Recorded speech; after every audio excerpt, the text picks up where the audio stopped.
Good morning. What's going on? How are we doing? You get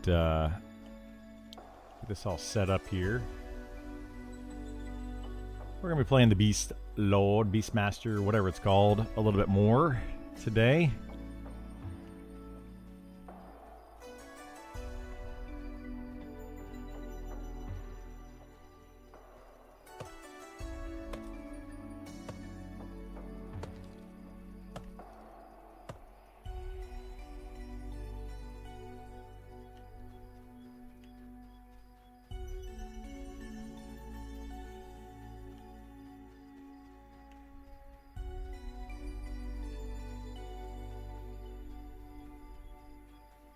Hopefully we can find some wood. Haven't seen much wood over here for some reason. Normally there's a bunch of it. There's some more. Oh, there's some. Okay, yeah. I was going to say, normally there's tons of wood over here. But I've been running around for a minute and I couldn't find any. It was just on different trees.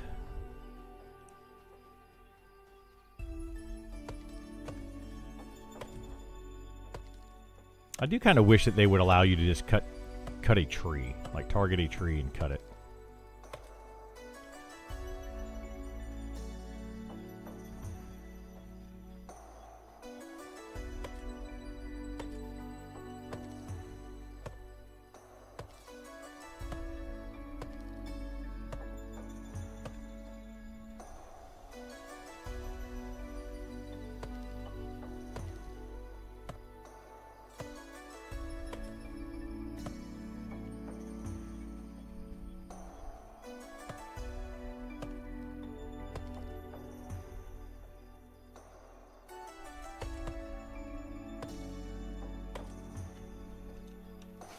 How much wood do we have here? 40? Do we have wood here? No. Okay.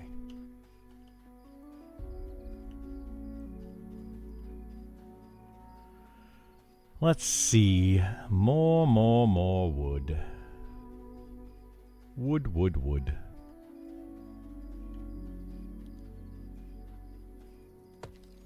I think we're going to go a couple more levels, at least to 25 or 26 over at the Sangrel.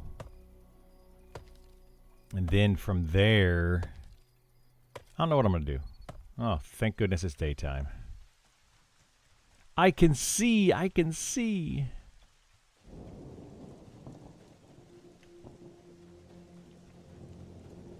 Or is it daytime? Is it just a storm coming in? It's actually nighttime, but a storm's coming in, so it's brighter. It's weird.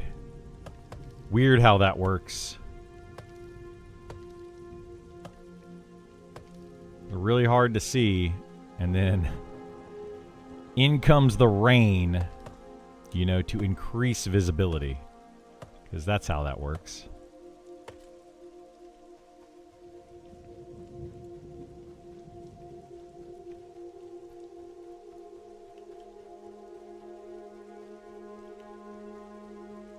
Yeah, I don't know. I don't know why they do it that way. Seems backwards to me.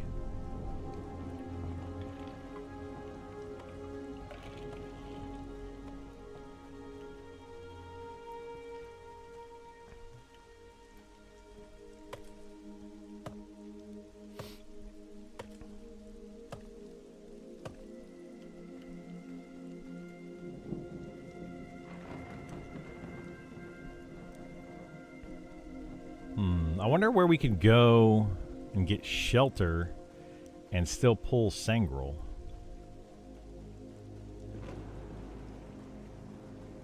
I don't think there's any really good place over there. We could get under the log, but that's not great.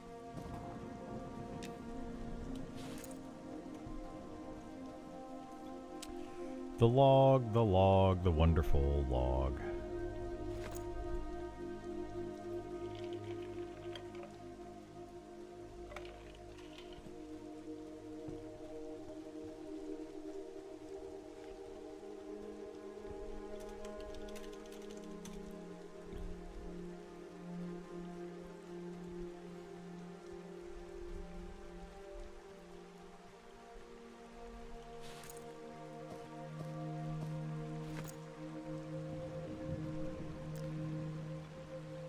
All right.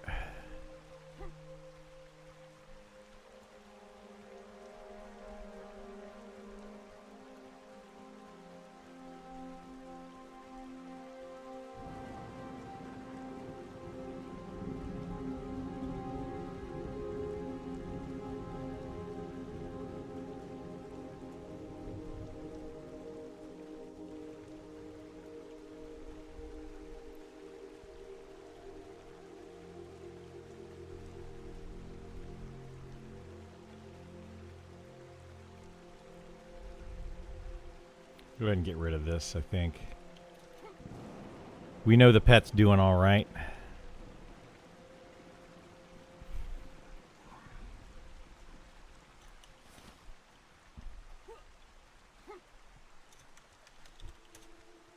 My plate on this character is 2 days, so 48, 52 hours, it looks like. We got up to 24. That's not too bad.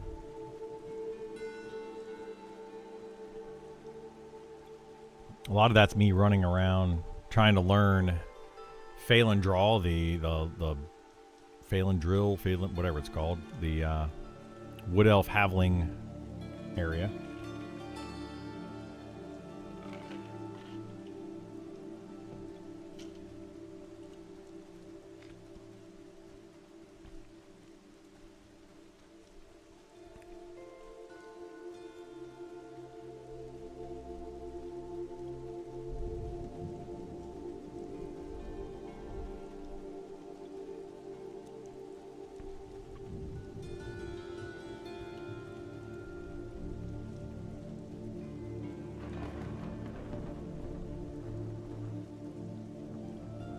I wonder what the highest level Sangrel is. I don't know if it's 23 or 24. And I feel like it's 24, but normally monsters don't have a 4-level range like that. Normally it's like a 3-level range.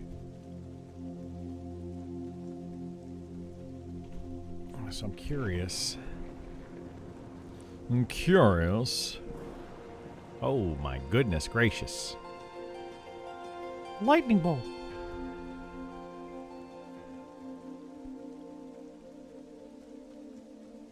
So I don't know. I'm trying to think. If I should bring my wizard over here and clear out like a camp. Nah, we're not going to do that. I'm not going to deal with all that. We're just going to keep doing what we were doing yesterday.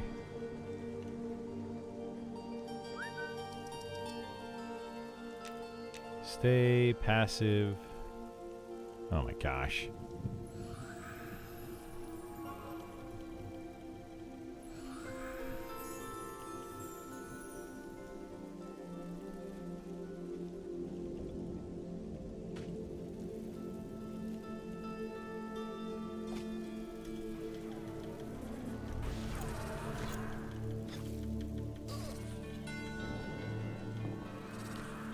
Get a little bit of threat here on the old pet.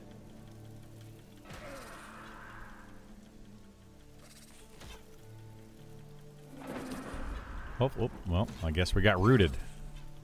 Another few seconds.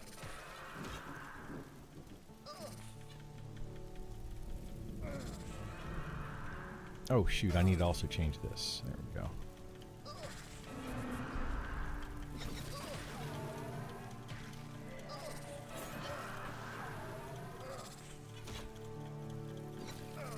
I really do like the Beastmaster pet, though, or Beastmaster class, though. Is it still raining? Oh yeah, it's still raining.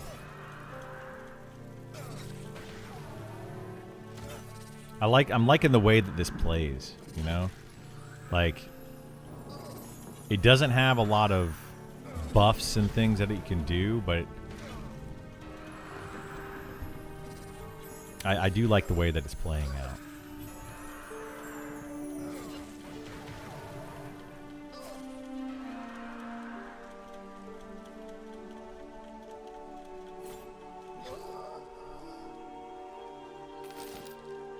Cheese. All right, Waspy. Well, let's just pull him over here to you, Waspy.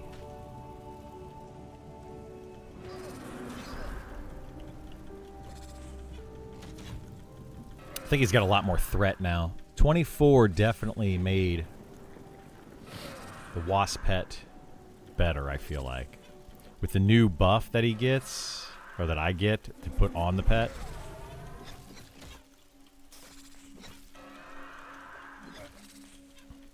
Any advice for leveling up cooking? Not really. I haven't messed with it too much. The best way to really level it up is as you're killing enemies, get the meat and cook up the meat in a campfire, because you're going to get meat off of pretty much every enemy in the game except for elementals and undead. So any living creature in the game you'll get meat off of, and you can cook that up. You know, you can gain some cooking from that. And then outside of that, you can just really buy stuff for the most part.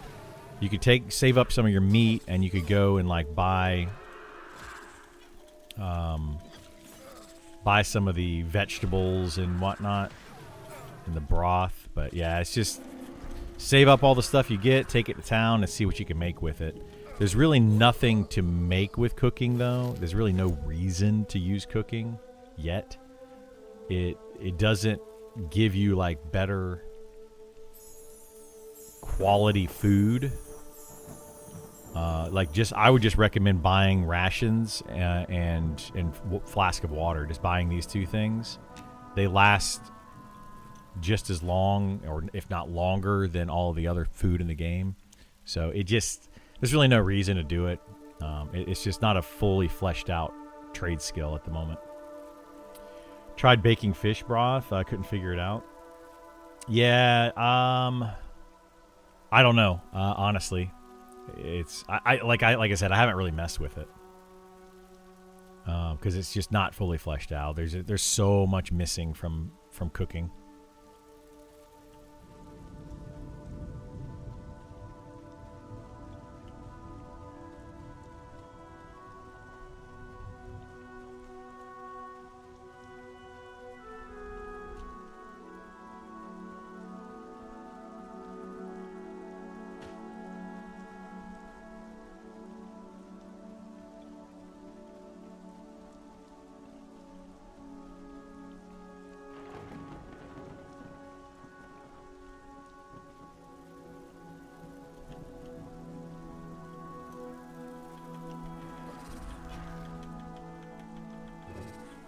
Yeah, I'm hoping in the future, like, we've heard that in the future the plan is to have stat food from cooking. So you'll be able to cook some stuff, get some food that gives you bonus stats here and there, longer duration food, things like that. So it'd be really nice if they did that. Longer duration food would really be probably the best thing. Mostly for inventory management. So if you buy like 1 to 2 stacks of food, that'll usually last for 1 XP session, depending on how long you go. Like 1 stack of food will last for a while. Food and water.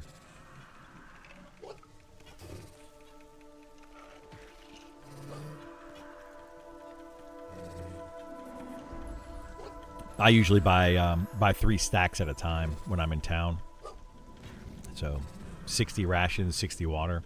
The issue is right now on this halfling is that he eats faster than he drinks. Oh, whoops. I need to go ahead and start attacking this. I'm like sitting here not even attacking this wolf. And I'm like, why is it not dying? It's because I'm not attacking it. Try to get threat with the wasp, and then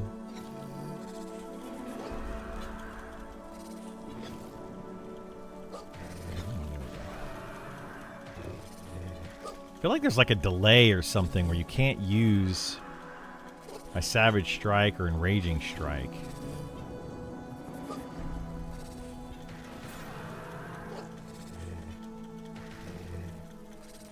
This wolf is wrecking my pet.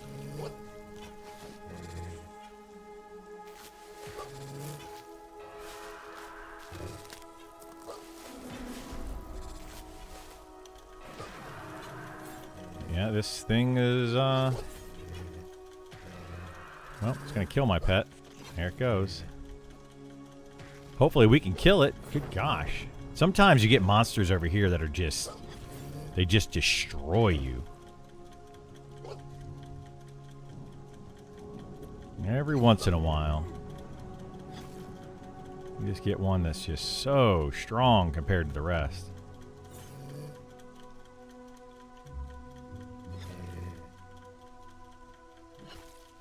I feel like there's something to do with that. Like, I think it's level 24. It's almost like... It's almost like beasts. At 24... become much more powerful. And I don't really understand why.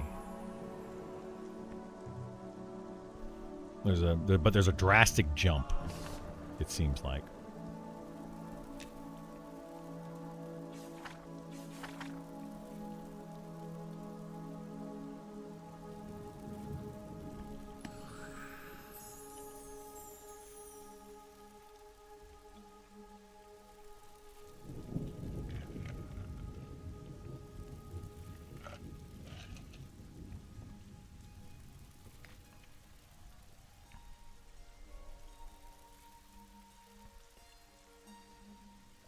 Well, we'll just sit here and meditate for a moment. For just a moment.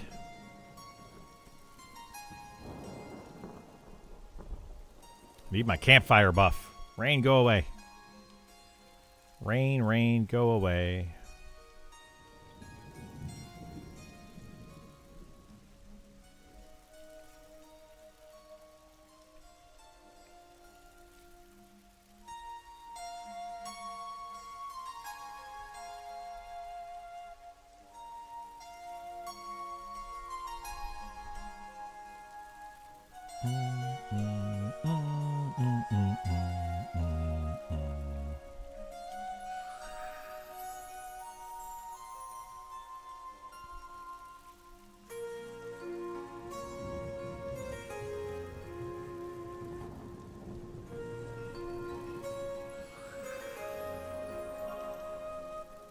Alright, let's get some mana back.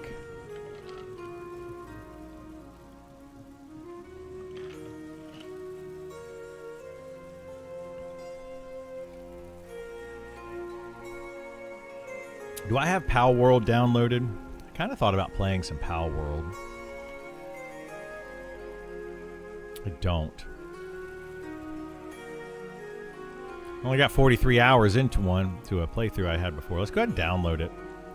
I might do a Pal World playthrough at some point. Now that it's 1.0's out. I know right now it's super big. A lot of people are playing it.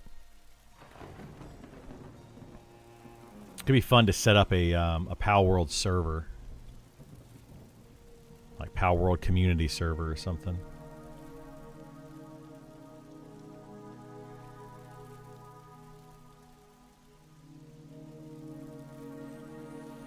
Alright, we'll let this guy get over to the tree and then we'll get him.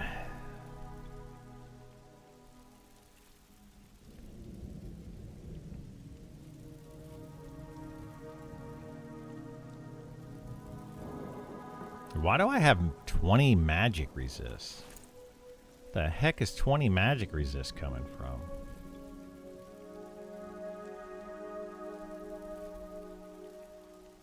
I got 5 there. 3 there. It's really weird.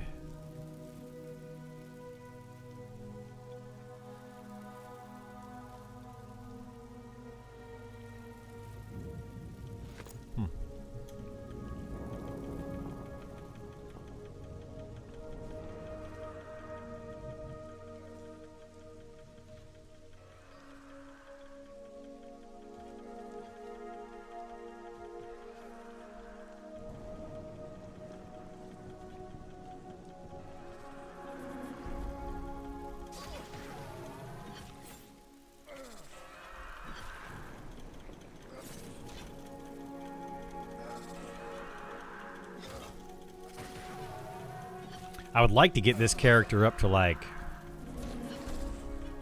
mid to high 30s and join a group and try to go into Glinting Hollow.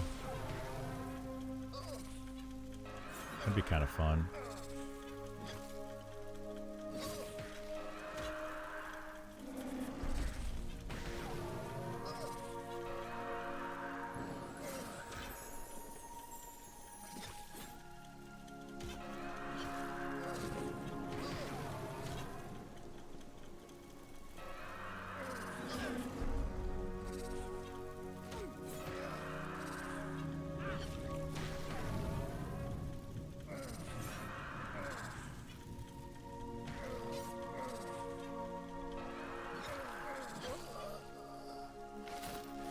You know, I feel like, so they said that beasts are supposed to be slightly less than half of your damage. I feel like they end up being more than half because you can give them haste.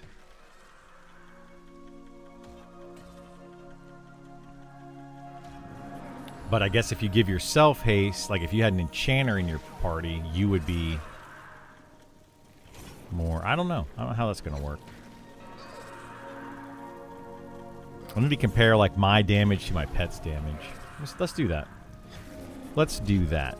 Because I'm curious. So we'll put my damage in one window and pet damage in another window. So combat, melee, hits, mine, combat, melee, hits, pet.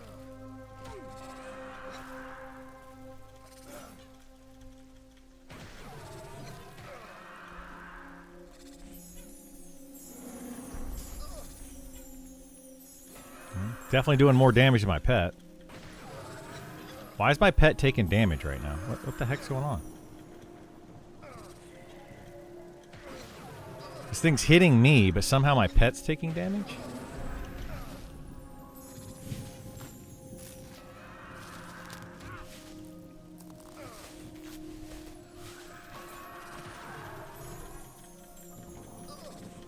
I'm so confused right now.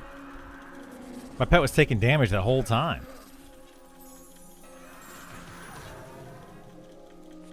What the heck is happening here? Oh, this guy's got thorns, doesn't he? Shoot. Oh, apparently your pet gets XP when they die. Look at that. We just proved that your pet actually gains XP even if they're dead. Because he just leveled up, but he was dead. Interesting. Very interesting.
get some mana here.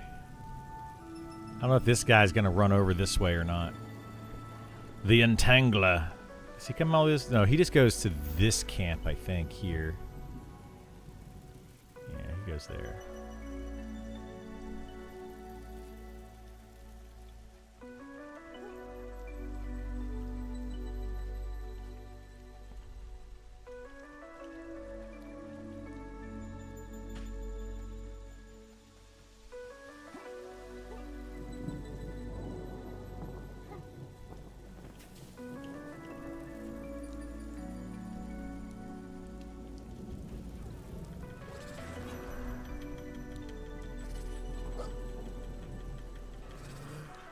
Yeah, so the pet's only hitting for like 18, 21,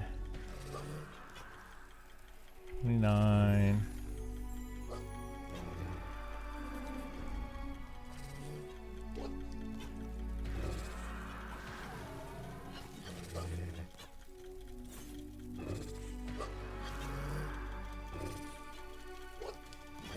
Yeah, I definitely hit for more.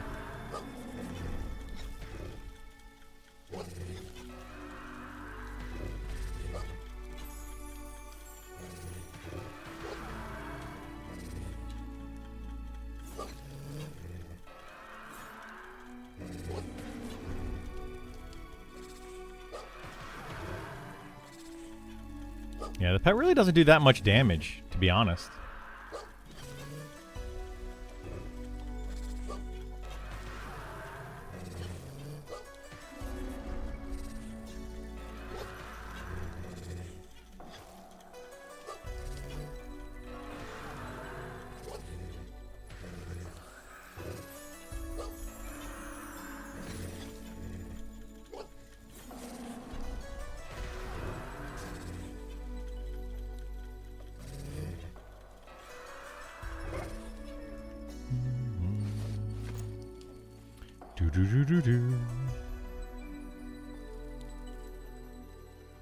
Let's see, what else do we have that we can pull over here? My goodness. I guess, did it stop raining? Yeah, I guess it stopped raining. That's good.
I wonder how my dual wield's doing. My double attack just hit 125, which I think is max for this level. I'm pretty sure my dual wield is still low. No, dual wield, double attack. No, bludgeoning, 99 out of 120. Okay. We're getting there. Getting there.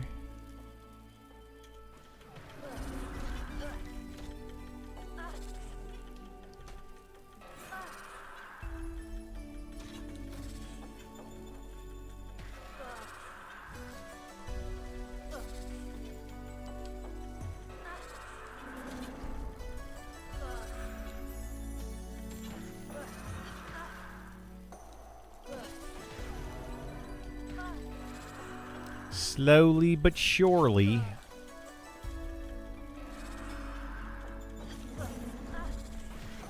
Well, that's right. This is a hell level. Oh my gosh. All right, we're going to try to get to 25 today. That's probably going to be my goal.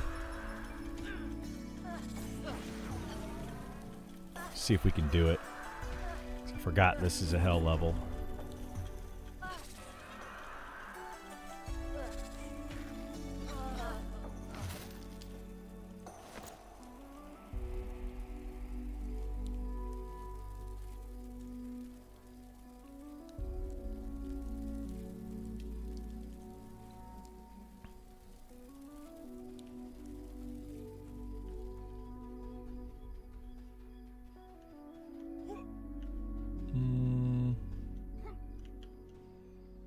I don't want to kill bears. Is that a drake? That's a drake. We'll get the drake. For some reason, man, those bears are so much more difficult.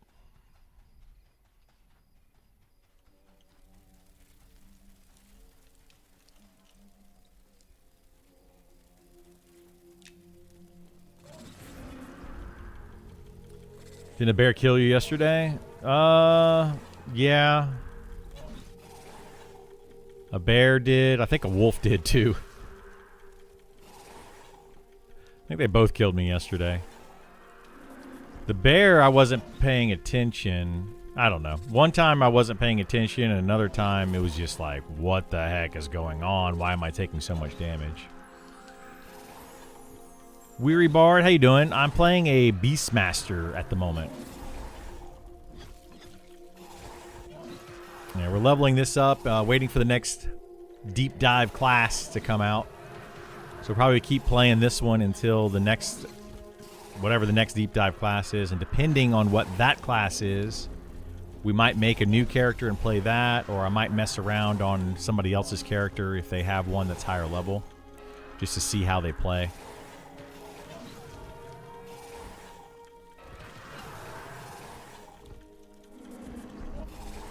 Like whenever they do Bard, I'll probably play my friend's Bard. When they do Monk, I might mess around on my friend's Monk when he's not playing it. So, we'll see. Like a Beastmaster more than Spellblade? I am, yeah. I think I enjoy the Beastmaster play style better than the Spellblade. I'm not a big fan of stance dancing. And not that you have to stance dance. I actually found that on the Spellblade, stance dancing wasn't necessarily better DPS or anything.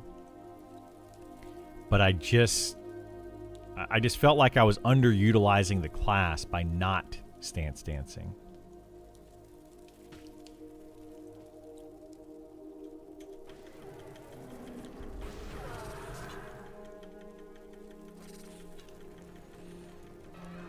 So, yeah, I'm absolutely liking the Spellblade better.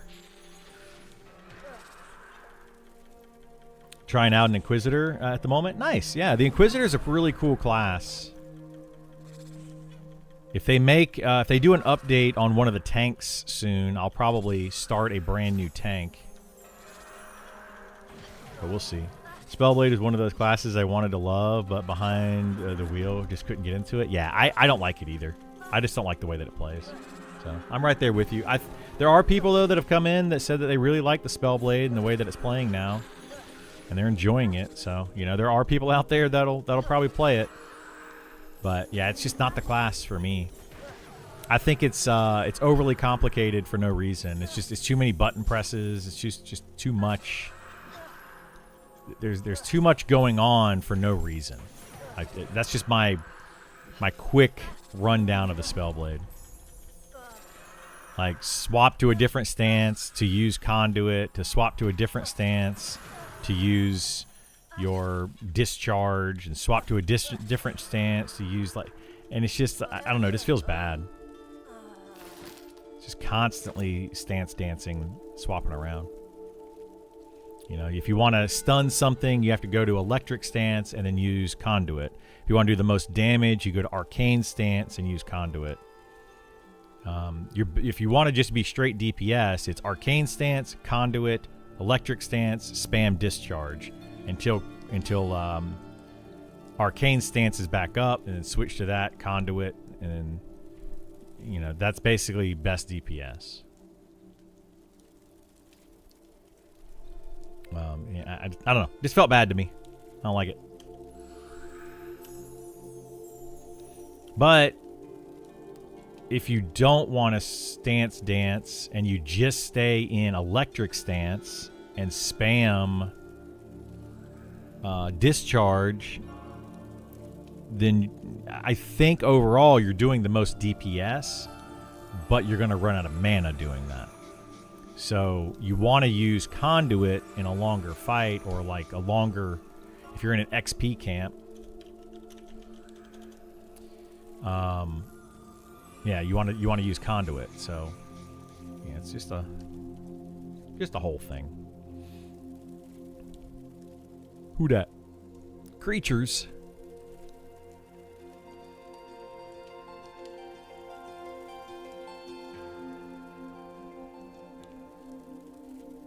But yep. Can you maybe do YouTube videos on the new class reworks you play, just on how it feels leveling, gameplay, a solo viability? I can, and I thought about doing that. Maybe I'll start doing some videos on those, but I do have to put like a big asterisk in the front of them saying that they are still currently working on balancing. So some of the classes may feel stronger or weaker until they get that balancing done. So I'll have to be kind of careful with that, and let people know, because, you know. But I can maybe talk about how they play, because balance-wise, like how good they are strength-wise, is probably going to change between now and early access. They haven't done very much of a balancing pass lately. Like, right now they're just trying to get the fundamentals of the class in, to get them to function. So yeah, I could probably do that though.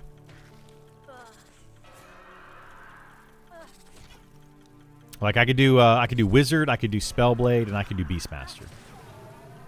Like, I can talk about the Druid, but I haven't really played one. And I can talk about the Archer, and I can talk about the Rogue, but I haven't really played them.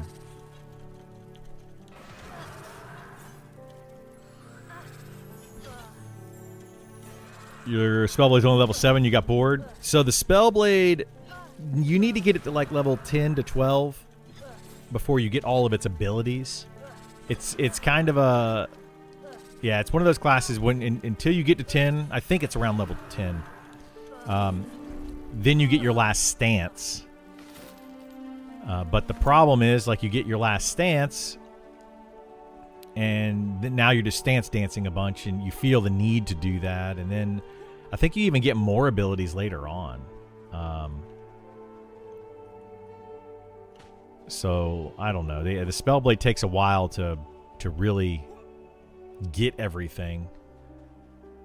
I got mine to 36 or 37, and by that point, you know, I had all the abilities, but it just wasn't clicking.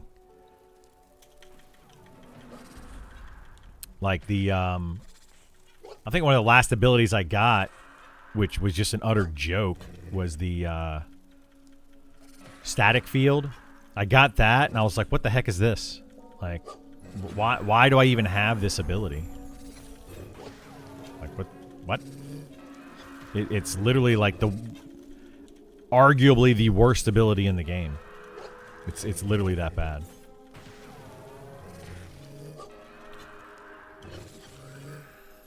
You know, stuff like that, I just don't understand why they put it in the game. It just doesn't make any sense.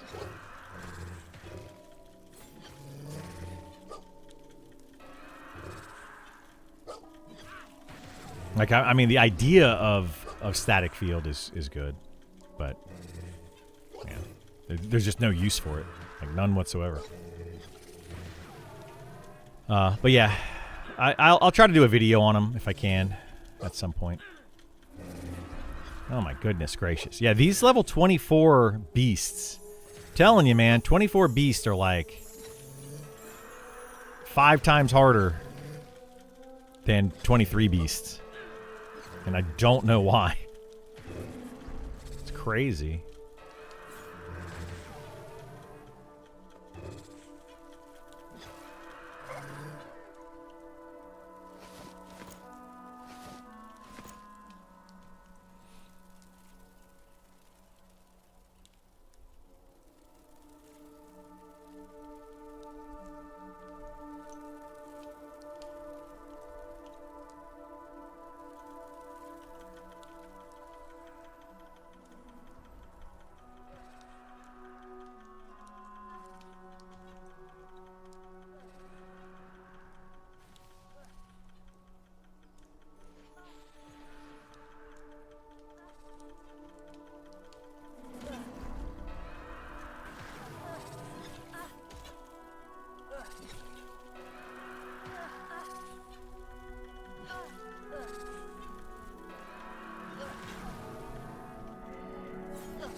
Is the other one gonna spawn soon? I think the other one spawns here. I think it spawns over there and walks over here. I believe. Let's go get a drake. I see a bunch of drakes over here. Let's grab one of them bad boys. Bad drake, bad drake. What you gonna do?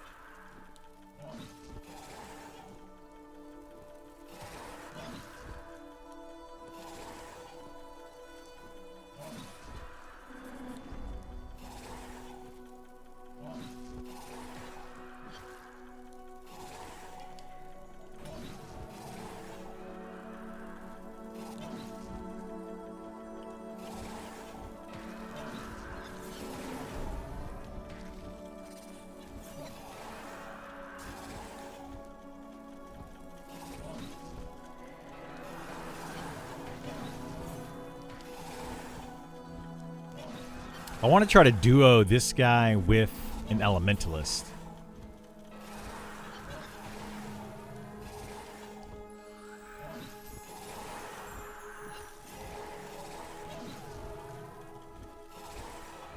And have like 2 pets. Let's see how that goes. Try to get them both the same level. I've got a friend of mine that plays an elementalist, so if I can get them both the same level, both of them send in a pet, see which one pulls aggro, which one has like the higher threat. And then, yeah, I want to compare the two. I did roll a rogue, but since they put locked doors all around the garrison in the last patch, they broke the rogue newbie quest. Ooh, that's rough. I mean, those newbie quests aren't really worth doing. I mean, they're good for a brand new character, but I would say that unless you know exactly where to go, exactly what to do, you know, without having to think about it, you're probably better off just not even doing the quest. Probably better off just going around killing monsters.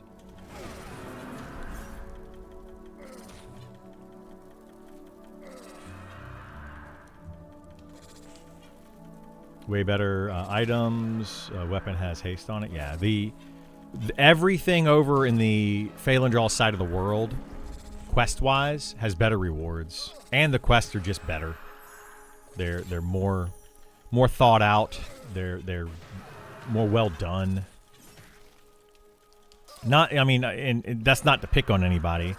They've learned from all the stuff they did in Night Harbor, and they're put that into the Phalandraw side. So, like, it's, you know, they're getting better at what they're doing.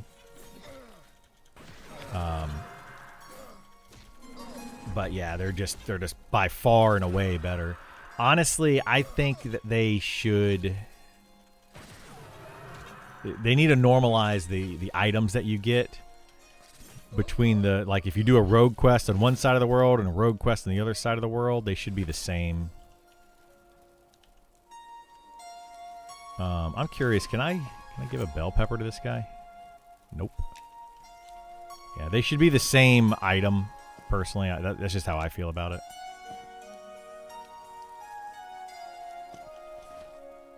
But, whatever. Yeah, the Inquisitor, yeah, you can't start him over here on this side. Unfortunately.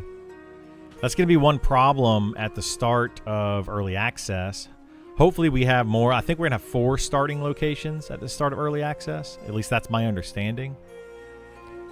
And depending on what classes can start where is going to really make a difference on your, you know, your starting out, your initial push and leveling up and all that.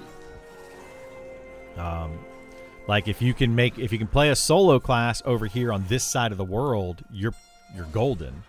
But if you try to play a class that can't solo well over here, you're going to run into issues. Like if you try to start a rogue in Phalandraw, you know, the first 5 levels or so are basically the same for every class.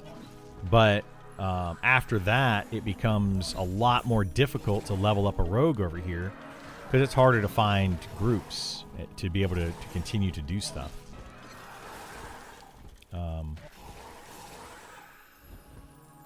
So, yeah. Hopefully they balance that out a little bit more. Since you can only have one tank can start on this side of the world. You can't have Paladins, Inquisitors, or Shadow Knights as a Halfling or Wood Elf. So you're going to be missing tanks. And if they make the game more difficult the way they're planned to, I'm not going to say supposed to, but the way they plan to, they're trying to up the difficulty. If they do that properly, and they're going to require you to have a tank, it's going to feel bad. Right now, though, you just don't need a tank at low levels. You really don't need a tank until like level 40 or 50. It's actually feels kind of bad for tanks. Like they're just not necessary. You're almost better off just getting a good DPS and burning mobs down faster. I have my Ranger over there. Love to solo the Ranger. Yeah, soloing on the Ranger right now is good. We'll see what they do when they actually do the deep dive for the Ranger. I don't know if they're going to end up being better or worse solo, so we'll have to find out. I'll have to start a brand new Ranger and see how it plays.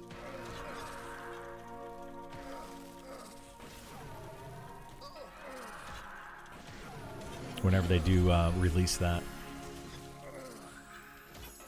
Depends on what classes they release at the same time. Because usually they do 2. They did 4 the first time. They're going to do... Then they did 2 the second time. So we'll see what they do with the next deep dives.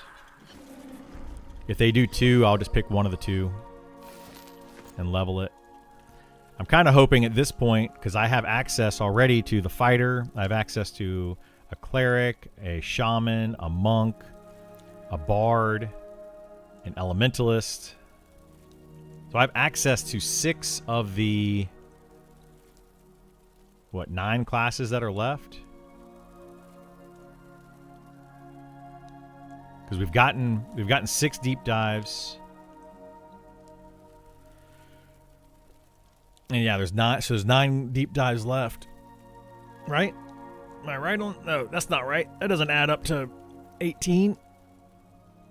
Anyway. I have access to several classes at high level, so I probably won't start those when they put in the deep dives. I'll probably just get on the high level versions and mess around with them and that kind of thing.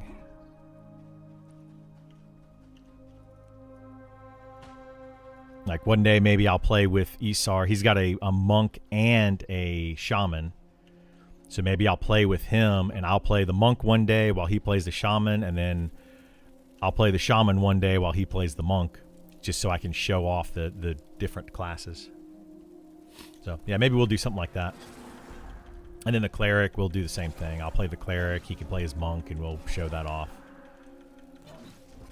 We'll figure it out.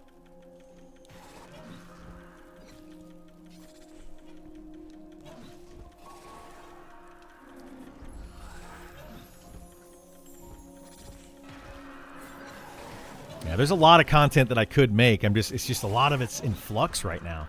So it feels kind of bad. Is just so much of this game is currently being adjusted. So it's kind of hard to make content unless I just make content that's like, hey, this is, you know, this doesn't work, or this does work, this feels good, this doesn't feel good, like that kind of. And I could do that, I guess. Do a tier list video to get people riled up. I'll probably do a tier list video once they're all released. So as we get closer to early access, I'll do a solo tier list. What I might do though, because yeah, I did a tier list previously that was a solo tier list, and people got all mad at me. They're like, you put everything in a blah blah blah, like in the top tier. And now the way that I did the tier list is more comparing them to each other. So I probably won't do a tier list. What I'll probably do is a ranking list. So like best soloer, necromancer, second best soloer, you know, and just move down the list and have 18 ranks and put them in order. Clearly rogue is going to be at the bottom, and then fighter will probably be number 17, right? As of what I'm seeing so far, that's probably what I will do. But yeah. Tier lists always rile people up. Doesn't matter what game it is. Oh, yeah, they do. They always get crazy. I made a tier list a while ago, and people got super upset with my opinions. And I'm like, are you serious? Like, it's because, like, I made a tier list, and I put things in, like, in an order. Let me get this wolf over here. I didn't see this striker coming, so I don't want to fight that. Yeah, and I basically said that there were no like F tier soloers or something. I think I put like the rogue in F tier or something. Anyway, people were like, all these classes you're saying can solo really well, and I was just comparing them one to the other. Maybe I just did tier list wrong. I don't know. Where will you guess the Elementalist will land after the rework? As far as what? Solo ability or grouping or overall? Because I think they're all that's going to hit differently depending on a lot of factors. I think the Elementalist will probably be in the top 5 solo classes. And it'll probably... It'll be above average in grouping. Is my guess. Kind of all of them. Yeah. So yeah, soloing, they're definitely going to be in the top 5. All the pet classes will be the top 5 classes. So your Necromancer, your Elementalist, and your Beastmaster will definitely be, those 3 will be in the top 5 of soloing. I mean, I can basically tell you that now without even those being in. So there you go. And then as far as grouping is concerned, that's going to depend on a couple different factors. I think with the Elementalist, depending on what they do with it, like if they leave the Elementalist, the pet bonuses the way they are, the Elementalist will be a top tier grouping class. Specifically, especially for melee. Like if you take an Elementalist right now and put it into a melee group and they summon their air pet, it's I would say up there with the Enchanter. Like the Enchanter and the Elementalist and then a Shaman and probably a Shadow Knight. That would be your tank, your DPS, your healer, and your CC. The top 4 of that, of all 4 of the different things. That would be what you would want right now for like the best overall well-rounded group.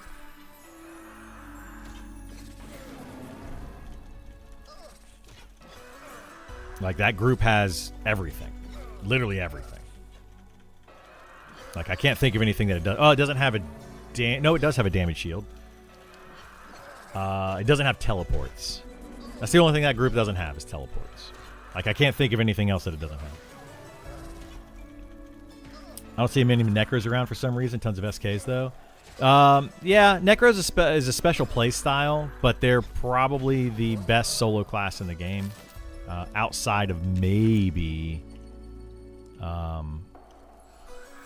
well, Enchanters are technically the best with their charm capabilities. But, yeah.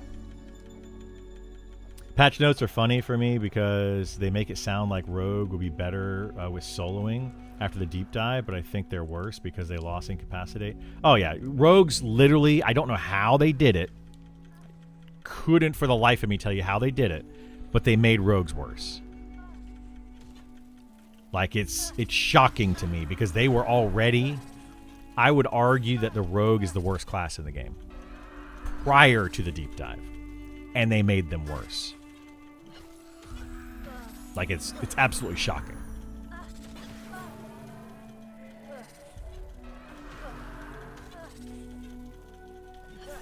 It's so true, though. It is. It's very true. Very true. You know, it's funny to me because a couple months ago, I was talking about the Rogue and how bad the Rogue was and blah, blah, blah, blah. I was, you know, I was complaining and whining the way that people like to say that I do. And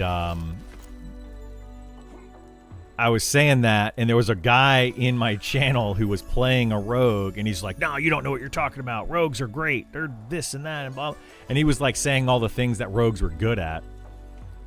But what he didn't realize is that everything that he said a Rogue was good at, there was another class that was better at it.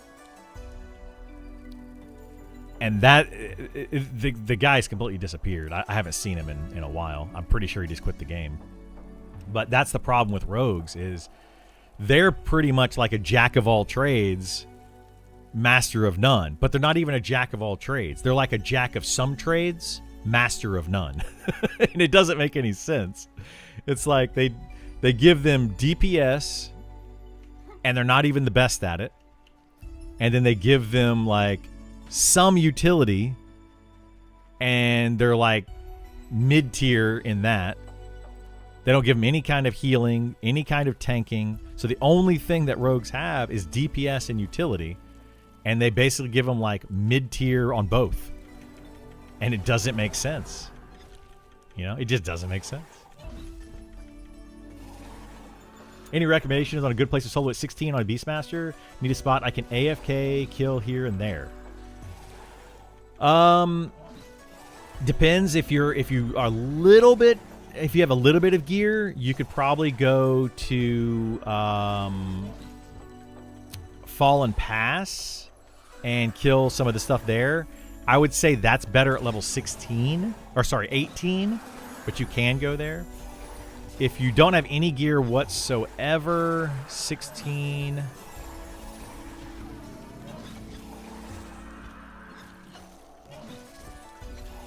You could actually sit in town at Night Harbor in the bins, and you might be able to pull some solo level 15 mobs there. Like pull one. That's the good thing about the bins is that you're in town, and there's guards there. So if you accidentally pull more, you can just run to the guards. But those start around level 15. You can't go super deep. You could only pull like a couple of mobs. But if you want to just be able to AFK, kill a mob here and there, AFK for a few minutes. You know, kill one, AFK. I would recommend. I'd recommend that. If you're on this side of the world, you could go into. You could go into Black Tide Bay and kill some stuff. So yeah. Double backstab, not good. No, not even close. Like even having ambush was better because you could use them back to back. Yeah. They should give rogues a charm that only works while they're sneaking, and it gives their charm pet a super taunt ability. Basically, rogues sneak in, convince someone to turn traitor, and then fight. I like the idea, but no. The idea sounds really fun and cool and interesting for sure. I'll give you that. But nah, like less charm, please. Like we don't need more charm. We need less charm throughout the entire game. But I do like the idea. I don't know why they took away the CC capabilities of Rogue. Like giving them sap. They didn't take them away. They just reduced the number of them. So that it just feels bad. But yeah, double backstab, it's just not strong enough. You don't get double backstab, I think, until level 50 on a rogue. And it's just simply not strong enough. Like, a wizard can nuke consistently over and over and over and over for 1,000 damage. Like, my level 60 wizard can hit 1,300 damage every 2.5 seconds. Just boom. Every 2.5 seconds, 1,300 damage. And, of course, the wizard will run out of mana.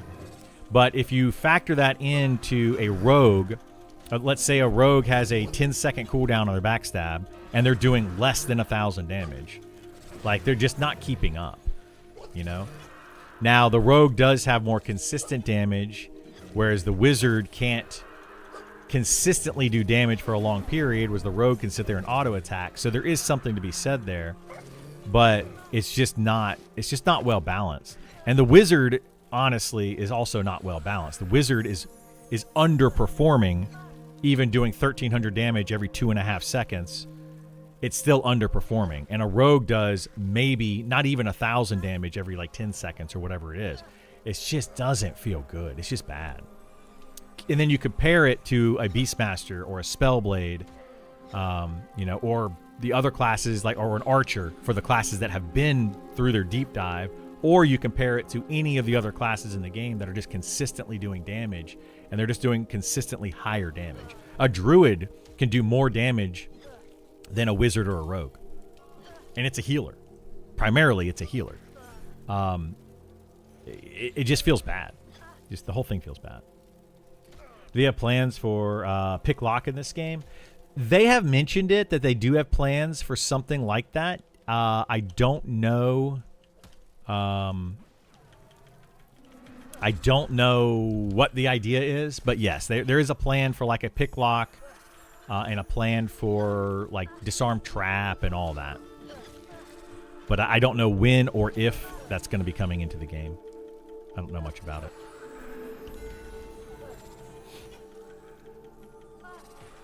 Guy coming in with this striker and just starts fighting over here. Like, what the heck? I don't know why people do this sometimes. Like, there's plenty of mobs over here, but we're both solo, so I don't understand why, if we're both solo, like you would start pulling the solo mobs that clearly I'm pulling. But I think he may have pulled it from this camp, so I don't know what's going on. It's fine. He's not pulling the mobs that I'm pulling. I just feel the rogue DPS is really lacking. It should be the opposite. Absolutely. You're not wrong, Weary Bard. Rogue DPS should be some of the top DPS. Wizard DPS should be some of the top DPS. Both of them are underperforming. They're more DPS than some other classes, but it depends on the class. But yeah, like it just feels bad.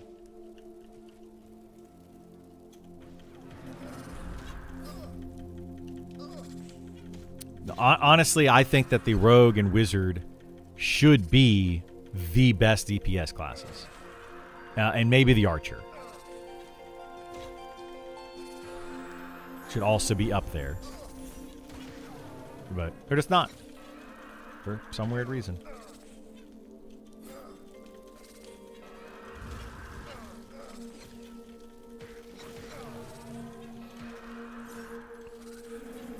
Best performing right now DPS wise, Archer, Spellblade are probably the best DPS. Beastmaster, I feel like the Beastmaster is as well. It does a lot of damage with the right pet. It can do a lot of damage because it's just consistent damage constantly. I don't really want to. Like, it's tough to talk about right now because half the class, well, not half, 6 of the classes have their deep dive, and then several classes don't have their deep dive yet. So it's just hard to tell. It's hard to say. More charm. Everyone should be NPCs. When I reroll, let's see, Rogue and Viz is so slow. I love my group in Viz, everyone but me. And then I get left behind because they run way faster. Yeah. Yep. I rerolled from Rogue to Fighter. I was a little surprised that the DPS difference wasn't huge. Granted, this is at low level. Yeah. Yeah, that's what's funny. And that's, I think, so it's a solid complaint that people have had that the Fighter was or has been higher DPS than the Rogue. I don't agree with that. I mean, maybe it had. No, I don't think that it has, honestly. But just that the Fighter is comparable to the Rogue in DPS is the sad part. Even whether it's higher or lower doesn't really matter. The Fighter shouldn't be remotely close to the DPS of a Rogue. They shouldn't. Like, I would say a Fighter should be half the DPS, maybe at best 75% of the DPS of a Rogue. Like, absolute best. But yeah, they are comparable, and that feels bad. It feels really bad for anybody that plays a Rogue. It's like you're a tank, versus a DPS class. So yeah. Anyway. Think they removed double backstab. They may have removed double backstab. It is gone. Yeah. So the Rogue. What they did, I think, if you guys are saying that they did in fact remove it, they removed the double backstab, but then they supposedly increased the amount of backstab damage that a Rogue can do. But when they did the increase, it basically just kept it the same that it always was. They just increased basically doubling the effectiveness of the backstab, and then removed the double backstab. So it evened out the backstab. It didn't really increase the overall damage of the Rogue, which is what feels bad. If they're not going to beef up Rogue, they can always give it a killer shoulder massage ability. That way, team is done where Rogue can rub his shoulders. Yeah. Didn't know Spellblade were even good. I feel like you never see them. Well, you didn't see them before. They were a misunderstood class and misrepresented class. Spellblade has always been very good on the higher level, like at level 50 plus. The Spellblade really took off. Spellblade was also extremely gear dependent. If you had very high dex and very high strength, the Spellblade was strong. If you had low dex and low strength, the Spellblade kind of felt bad. It's always been that way. And especially at low level, when you don't have high dex and your procs almost never went off. So what they did with the Spellblade is they increased the chance that your proc goes off. At least your damaging side of it, so it feels better. It feels like those procs actually mean something. So, yeah, that's kind of what they did with the Spellblade. But yeah, I would say it's one of the top DPS classes at the moment.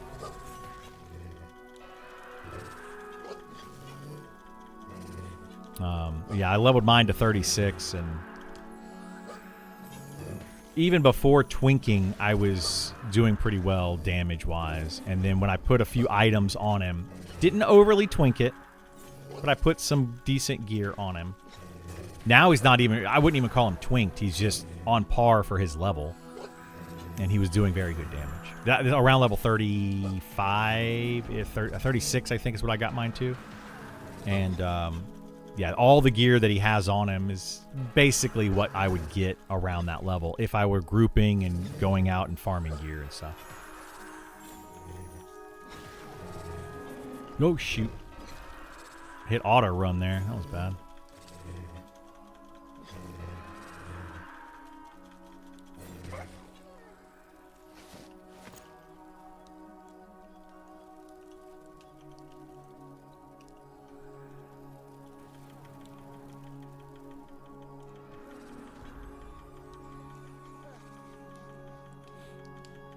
I hope he didn't put a damage shield on.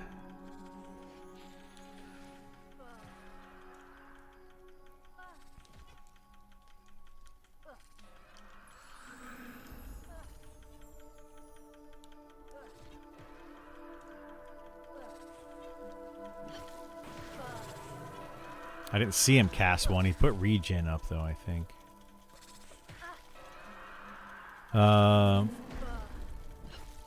Lowest played class right now is probably, well, it's probably Inquisitor at the moment. Actually, it might be the Wizard. Because even after the deep dive, a lot of people quit playing their Wizard. A lot of people started a Wizard after the deep dive, realized it wasn't good, didn't like it, and they put it up. And people that were playing the Wizard have quit. They literally just quit the game. But Inquisitor is probably the least played class at the moment. It's my guess. But I honestly don't know. It would be between the Wizard, the Inquisitor, the Spellblade, and the Paladin. Spellblade is probably moved up because the deep dive was actually decent for them. So yeah, Paladin's down there. Yeah.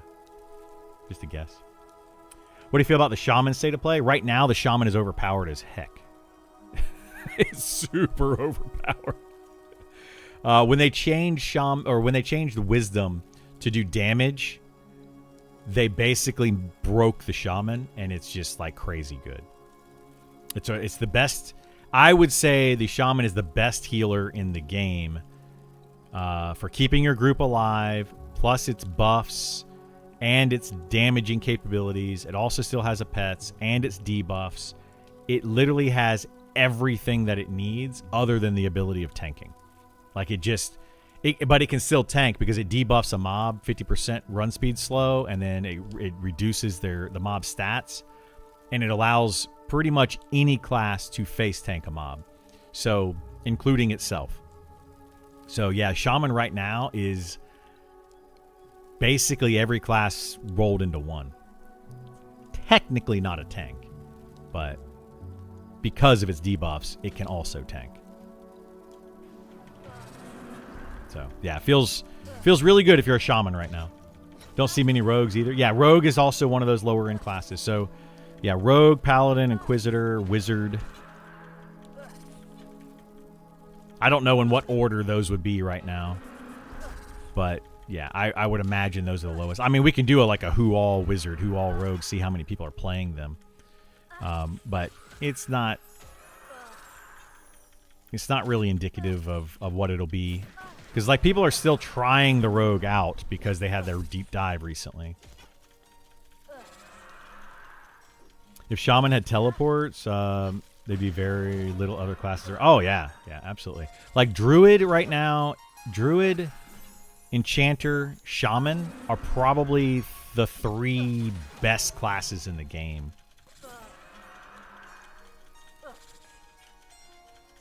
For different reasons, but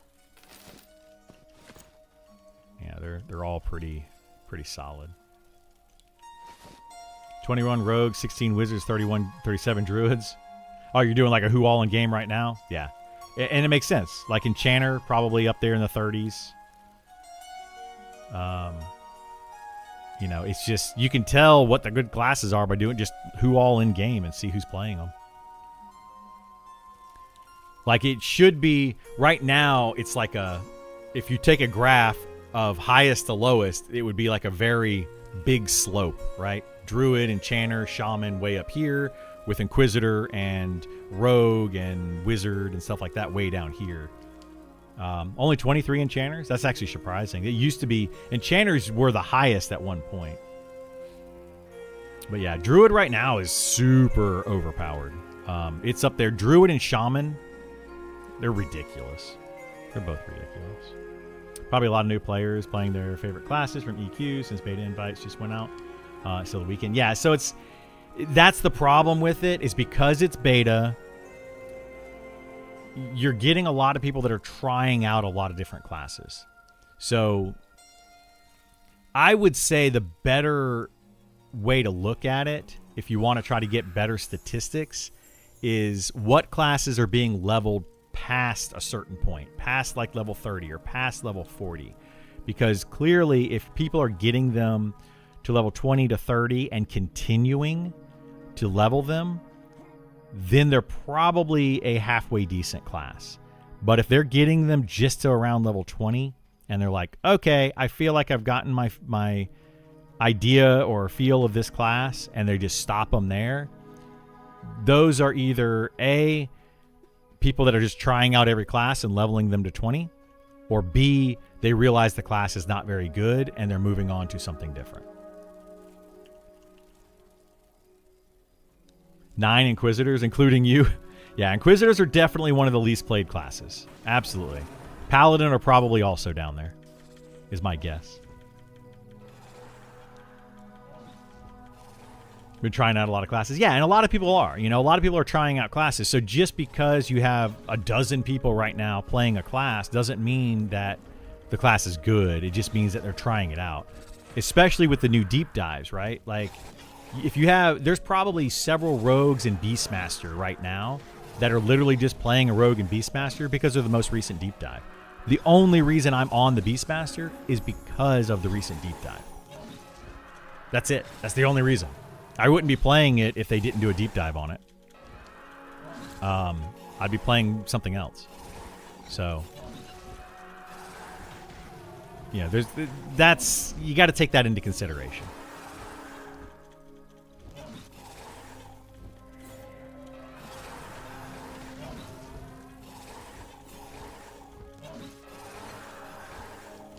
Now, I think that anybody, if you leveled a character to between 10 and 20, those characters almost shouldn't be counted as far as if that class is popular or not. You know? Those should be counted if the class has potential of being popular, meaning that people would prefer to play those classes. So you could take like all classes, all across the entire board, all classes that have been created and played to level 5 or more. Those would be like the popular classes of what people would like to play. If the classes were balanced properly and the game was balanced properly and everything was good, that would be what I would look at and say, okay, this class is something that people are interested in playing. But they may quit because the class isn't good or whatever, right? So they may just stop playing it. So like, you got to look at the statistics from a different perspective depending on the information you're wanting. You know, if you want to see is a class good and worth playing, you need to look to see if anybody's leveled it to 30 or 40 or higher. You know, how many of them are level 60? That'll tell you if a class is worth having or not. You know, how many are just in the 50s? That'll tell you if a class is worth having or not.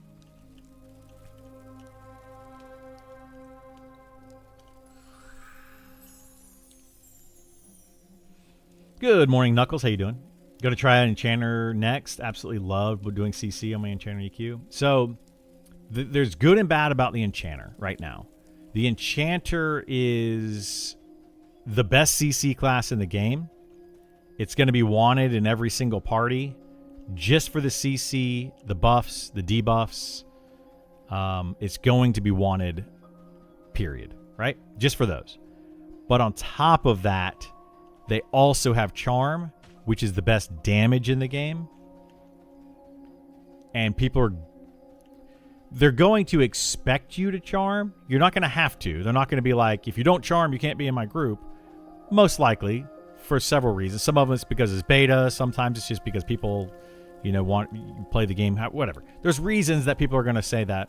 Some people may just be like, oh, you're not a charming enchanter, then why are you even in my group? There will be some of those, but not many.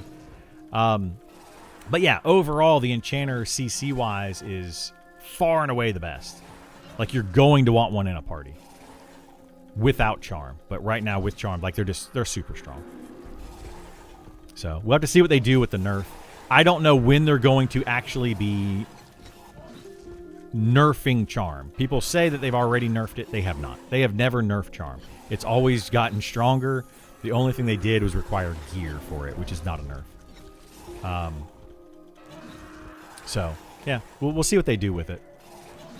I have no idea when that's going to change. I'm guessing when the Enchanter rework happens is when the Charm changes will happen. But I don't know.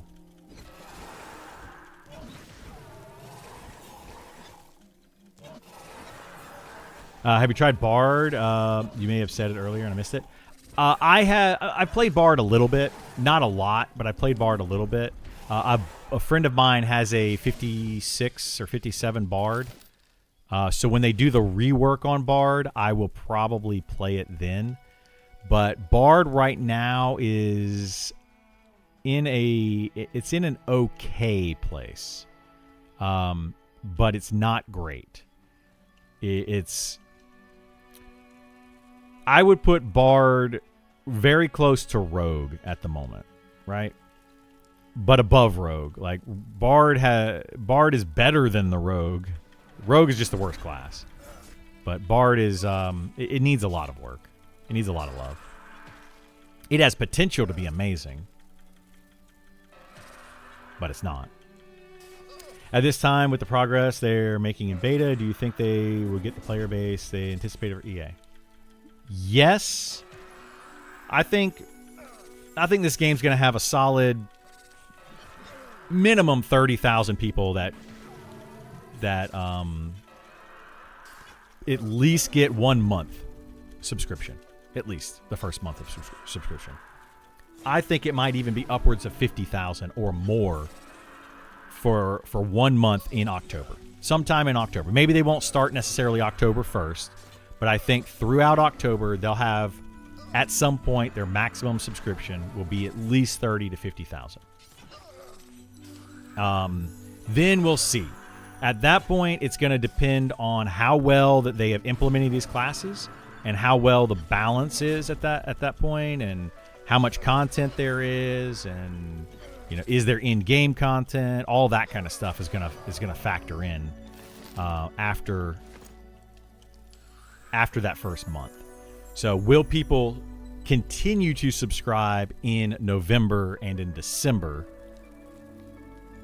That literally is going to depend on these class reworks and the balance that they do.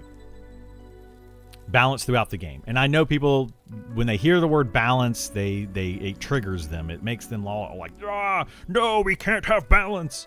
But we need balance, right? Balance is very, very, very important. You can't have one ability that is just far and away better than every other ability in the game. What you're going to end up if you don't have any balance is like the rogue. People are going to play the rogue. They're going to find out the rogue sucks. They're going to quit the game, and they're not going to want to start a new character because it takes so long to level in this game.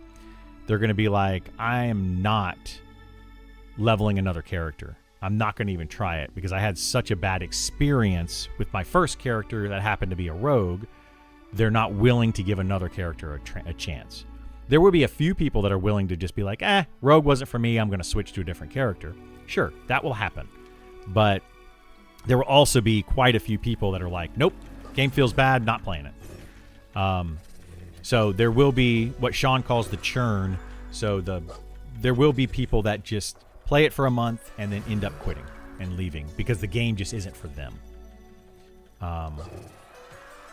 But I feel like if they can get these classes in the game and implemented well and balanced properly by EA, not after, like not October 20th, they need to have it in by October 1st. Or at the very latest October 7th before people realize that they're not balanced properly. Then yeah, this game will continue and they'll have quite a few people. So there's a lot of factors that are going in is basically the short answer of what I said. There's a lot of factors. Hard to tell at this point. They can do it, yes. It's a matter of will they at this point. Bard is pretty incredible at pulling. No, it's not. Bard is okay at pulling at low level. It's fine, right? But when you actually get to a higher level, you start to realize where the Bard falls apart. And the problem here is this. There's a lot of problems with Bards pulling. So the first problem is while a Bard is pulling, you don't get the Bard buffs in your group. So the Bard runs off and your mana regen, your health regen, your haste, your over haste, all of those buffs are going to fade while the Bard is out going to find mobs to bring them back to the camp. Right? So that's problem A. So you lose out on a lot of the utility of the Bard simply because they're not in the camp. As you get higher level, you realize that the lull skill that the Bard has and other classes have just doesn't work out the same. If you go to a camp of, let's say, 5 mobs, and you try to lull one of those mobs, and it resists, you now have 5 mobs running back to the camp with you. What's a Bard going to do in that situation? A Bard's going to have to mez 5 mobs, which they can do, right? They can mez a mob for 18 seconds. They could mez 5 of those, 4. They could mez 4 mobs while you fight 1 mob. But now you're not getting any buffs or any DPS from the Bard. They're just constantly mezzing. They have to keep mezzing. Every 3 seconds, mez another monster, right? So an Enchanter is better for your party than a Bard is. Right there makes the Bard not good. There's just so many things that the Bard, it seems like it would be a good class, and it feels like it would be a good class until you actually put it into practice and compare it. The Bard compared to an Enchanter, the Bard compared to a Monk, the Bard compared to other classes that can pull. And it's just like, okay, what does the Bard really do? Like, really? And it doesn't do much. You're 34, so you might be right. No, I'm not trying to say that I know better than you or anything like that. You know, you played to level 34. The Bard feels okay for the first 20, 30, 40 levels. It feels okay. But if you haven't played all the other classes or looked into all the other classes, then there's just so much that you're missing, right? And that it's like you don't know what you don't know kind of thing. And then it starts to fall apart. Yeah. Lull, resist, or brutal right now with mob or chain. Exactly. That's kind of what I'm getting at. A bard at low level, lulling monsters, it works most of the time. But then as you get higher level, it resists a lot. And the higher level you get, the more it resists. And it becomes to the point where the bard is a terrible puller. In like the 50s, if a bard goes and tries to lull an enemy and then tag another, it's just, you're probably going to end up dying more than you're going to end up pulling like 1 or 2 mobs at a time. It's going to feel bad. Hoping to see that happen. Me too, Knuckles. Like I hope to see them very successful in this game. I think they will be. But anyway, like I'm not trying to poop all over the bard, but the bard is currently in the bottom 5 classes, I would say. Honestly, like that's just overall. If you compare bard to the other 18 classes, it's just worse than probably 13 of them.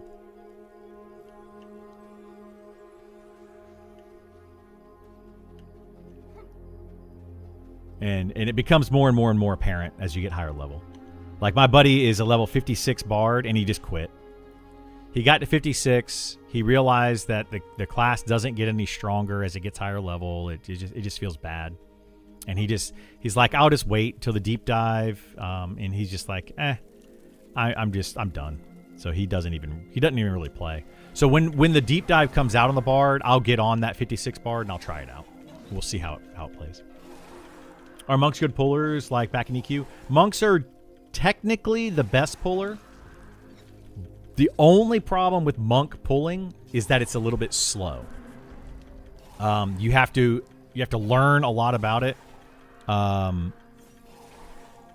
You have to understand how pulling works and utilize the line of sight and all of that kind of stuff. But the monk is the best puller in the game. Like by far and away the best puller in the game. Come to toss me a Sal. Thank you so much, Mystery. I appreciate it, bud. Is that you right here? Roach King? Thank you so much. I play Bard. Look at the name, but just don't want just a support with minimal DPS and such. Yeah. Right now, a Bard is probably the lowest DPS for a DPS class. It is the lowest DPS for a DPS class, period. It just is. Like I think it's just the lowest DPS in the game. I'm trying to think of a class that does less DPS than a Bard. Maybe a Paladin? But I think even a Paladin with a good two-handed weapon is going to do more DPS than a Bard. Pretty sure. So, yeah, it's the lowest DPS, and its CC capabilities, they function, but they're not great. So, anyway. That's if Mez doesn't resist or end early. Yeah, exactly. If Mez resists or ends early and you pull 4 mobs to the camp, it becomes more of an issue, etc., etc., etc. In what game is Bard not support with minimal DPS? That's how they are balanced. I mean, I think that Bard should be low DPS with support. Right now, though, they are the lowest DPS in the game, and they're not very good support.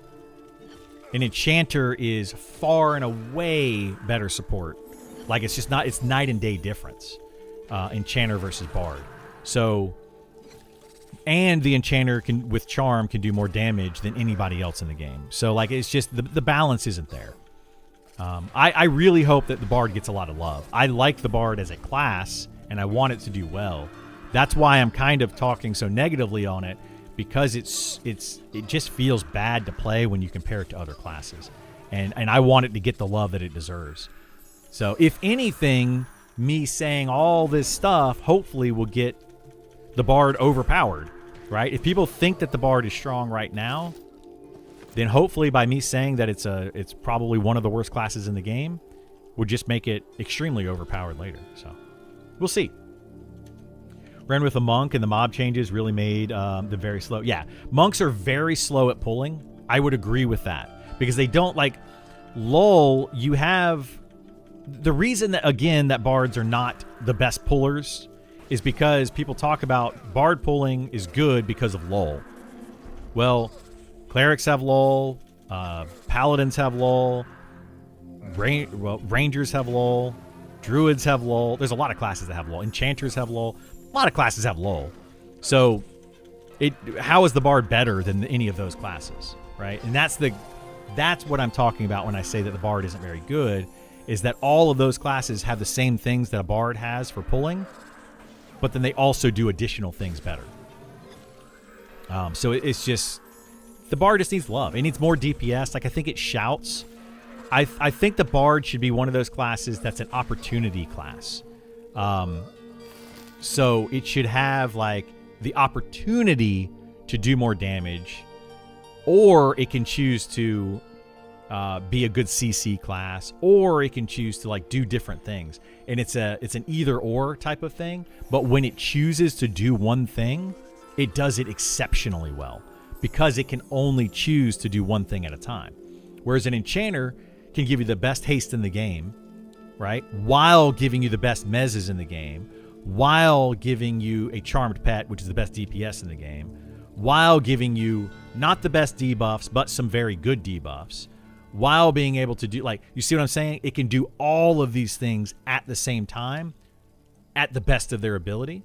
Whereas the bard has to choose one thing, and even that one thing, when it chooses to do it, is subpar. If it chooses to do just DPS, it's low DPS. If it chooses to be a puller, it's an average puller. If it chooses to be a CC'er, it's an average CC'er. Why is it subpar and it has to choose one thing at a time? So that's what I want to see about the bard. The bard should be literally jack of all trades, master of one at a time. You know, they could make it the best puller in the game. I don't think they should, but they could. But it couldn't do anything else while doing that.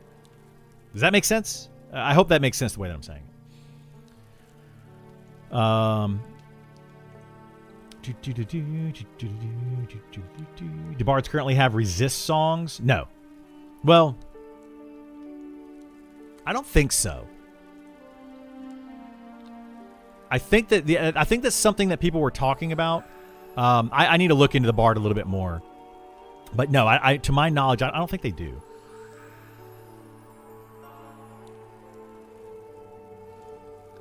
The saying is jack of all trades, master of none, not master of one.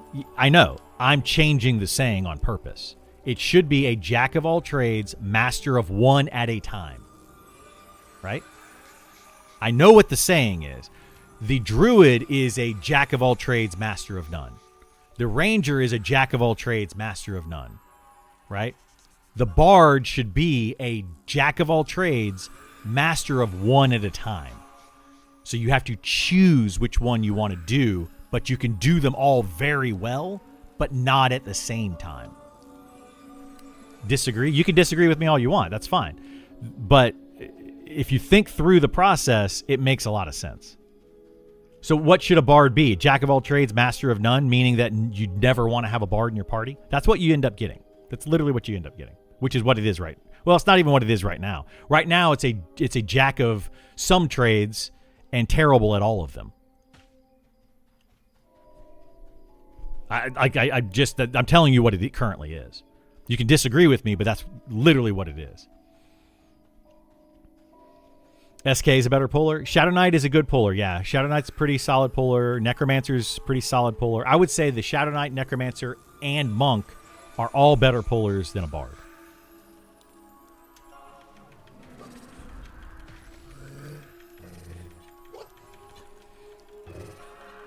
They have a magic resist trait? Okay, so magic resist then is that one, yeah. In EQ, different classes had different lull spells. Druid, lull never fail. This isn't EverQuest, dude. Like, I'm ignoring the rest of your sentence because this isn't EverQuest. This is Monsters and Memories. Doesn't matter what EverQuest did. That's a different game.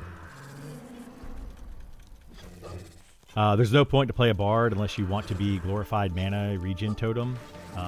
or super fast. That's it. Super fast once you hit level 55 or higher. Like, you literally have to be level 55 or higher and use an instrument, and then you can run faster. It feels really bad, right?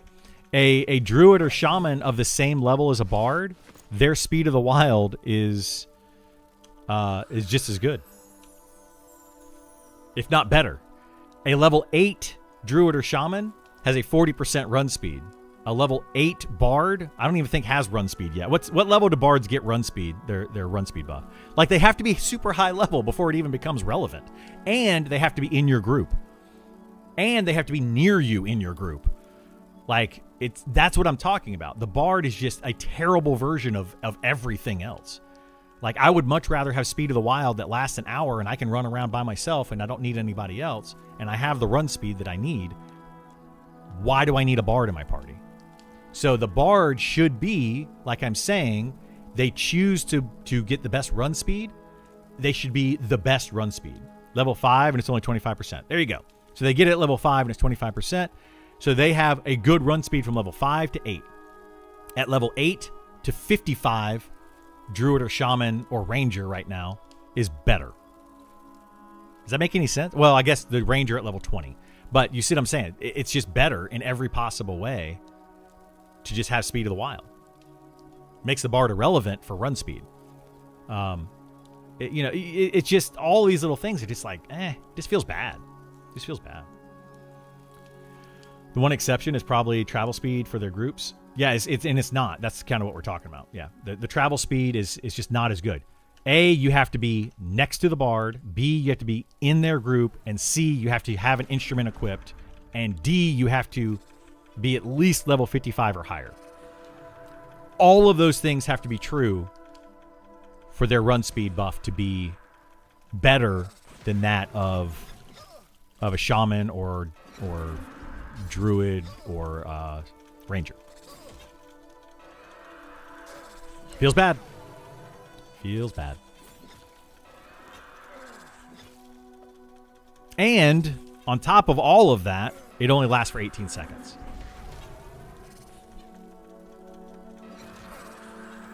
So, yeah. Will be interesting when we see Bard Deep Dive. Yeah, Bard Deep Dive is definitely needed. It's absolutely needed.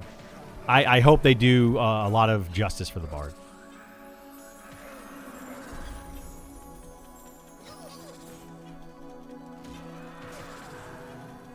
Like the damage songs, the what is it, Dissonant Rift and whatever the different riffs that the Bard does. I think the DPS on those needs to go up substantially.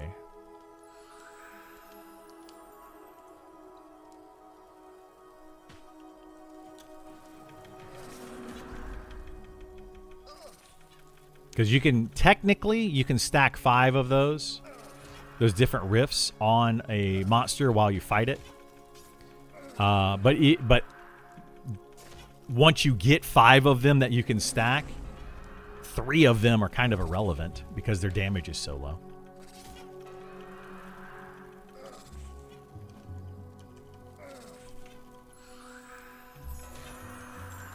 Wouldn't hold your breath about a deep dive fixing any class after seeing the rogue changes. I mean, okay, but you're looking at just the rogue. What about the Beastmaster? I think the Beastmaster is better. I think the Spellblade is better. I think the Druid is equal, if not better. Technically, I think the Druid got stronger. I think the Archer overall is better. So the Wizard and the Rogue were bad. The other 4 were as good, if not better. So, sure, it depends. It just depends on what they do with it. It could make it better. It could make it worse. It could go a lot of different ways. So, I'm not holding my breath on anything. I'm not holding my breath that it's going to be better. I'm not holding my breath that it's going to be worse. I'm just saying, like, it literally could go either way. Based on what they've done so far. It's kind of a crapshoot.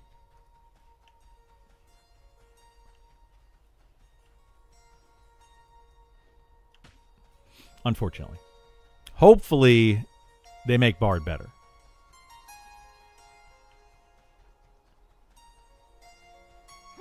You know, some people say that they made Beastmaster worse. And in some ways, I would agree with that. They definitely made it worse because they took away all the shaman abilities.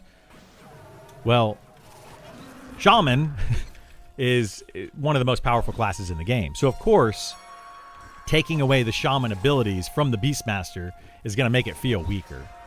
But I think overall, at the end of the day, down the road, future-proof-wise, the Beastmaster's in a good place.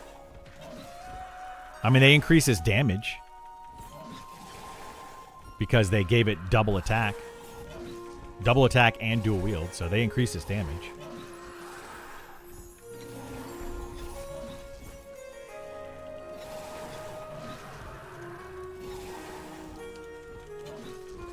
Not gonna lie, one would hope and expect things would be better than a crapshoot after beta testing feedback. Oh, I agree. Yeah. My hopium is that they get all of these classes in and then balance them. But I feel like right now, based on what they've done so far, is they've kind of decided to stop trying to balance them. After the Wizard, I'm gonna call it a fiasco, because I don't know of a better word to use. But after the Wizard fiasco, I feel like they were like, okay, let's just get the changes in, and then we will balance later. Because they've stopped basically updating the Wizard. They put in the Wizard, then they made it better, then they made it worse, then they made it better, and then they made it worse, and then they're like, we're done. We're not going to keep trying to balance this, because they shouldn't, to be honest. Like, it feels kind of bad, and I agree with people that the Wizard's in a bad place right now, and the Rogue's in a bad place right now. But to try to balance everything right now is kind of pointless, because you're going to have to balance it again. So it would be double the work. To balance it right now with the current monsters, the way that they currently work, with with 6 of the 18 classes having their rework done. So you have majority of the classes that still need their rework. The armor class calculation still isn't fixed. All of that stuff. Like, there's just so many other factors that go into balancing that I think they need to right now work on getting all the classes in and functioning, because even these new deep dives, they come in and the class doesn't even function right. So if it's not functioning correctly, that's another problem with balancing.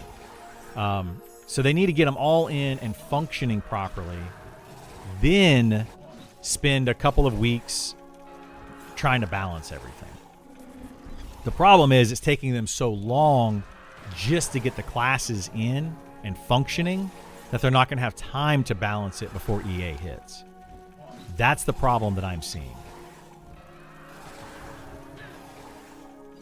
Because it's literally taking way too long. We got 6 classes in a matter of, like, how many weeks has it been since they announced that they're doing the rework? It's been way too long. Like, I can't even remember how long it's been. Feisty, thanks so much for the sub. Good morning to you. I sent you a text this morning. Did you see it? You probably responded to it. I'm not gonna... That was my good morning text, by the way. I'm not gonna talk about it here, but that was my good morning text. I figured that would make you happy this morning.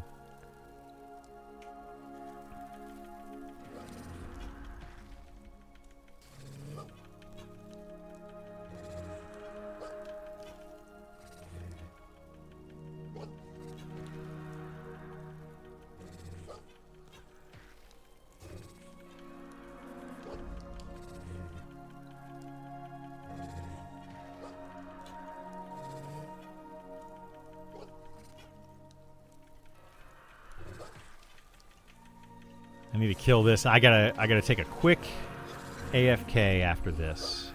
My son's got a performance this weekend with his theater. Got the impression that all the classes won't be finished by October 1st, and they're okay with that. I kind of got that impression here and there. as well.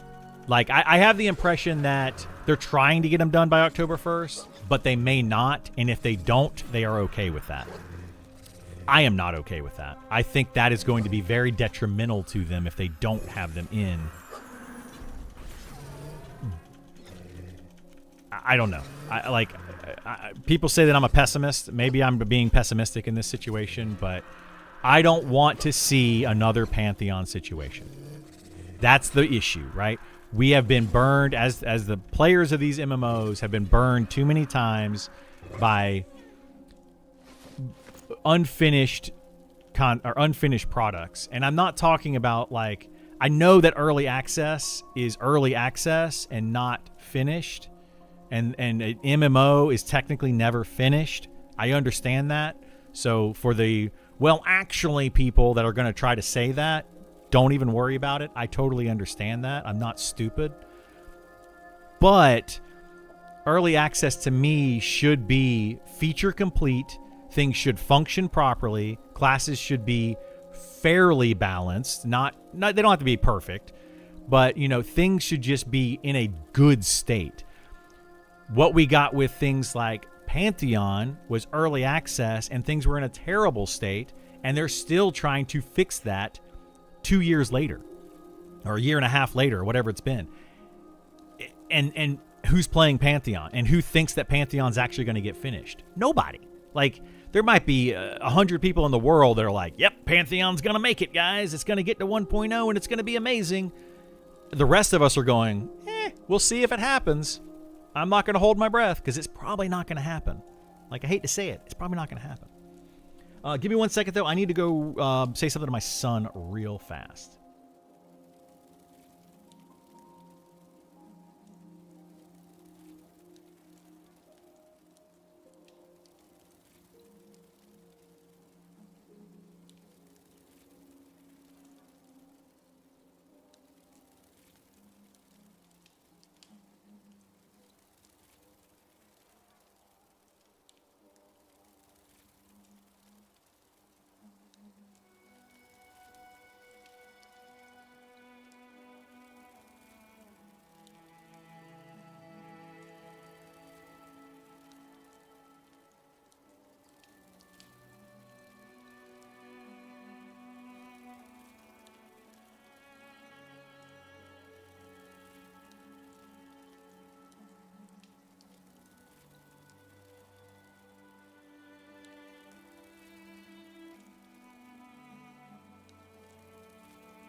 All right, sorry about that. My son's got like theater camp this weekend, and we gotta figure out tickets and stuff for it. We gotta apparently buy tickets to go to it. And I did not know that, so we're trying to figure all that out.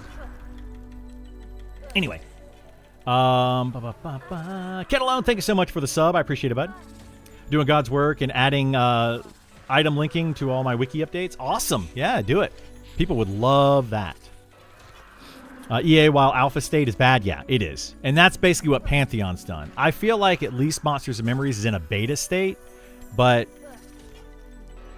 early access should not be alpha or beta. There we go. It should be early access. It needs to be a feature-complete experience. And then they just need to add content. That, to me, is what early access should be. People are going to have different definitions of it, But I feel like we as gamers deserve to have a game that is more feature complete. For example, Baldur's Gate 3. When they did their early access, which was like a year or something before the game actually came out, it was feature complete. It just didn't have all the content in it yet. But what the content they did have in it was complete. They made some adjustments here and there, some balancing and some tuning and whatnot, some bug fixes, stuff like that. But it wasn't like a drastic overhaul of classes and races and all that kind of stuff and changing formulas and whatnot. They didn't do all of that. So that's just me, that's how I feel about it. But yeah. We haven't talked much about the Cleric. Obviously one of the best healers, but otherwise fun, good to play. Cleric is okay. It's not bad, but the Shaman is just better and the Druid is just better. So what I mean by that is the Cleric is the best healer as far as being able to recover health on another player. Okay? However, it's not necessary in the game. So think about it this way. If I could, my Cleric can do 1,000-point heal. My tank needs 800 health.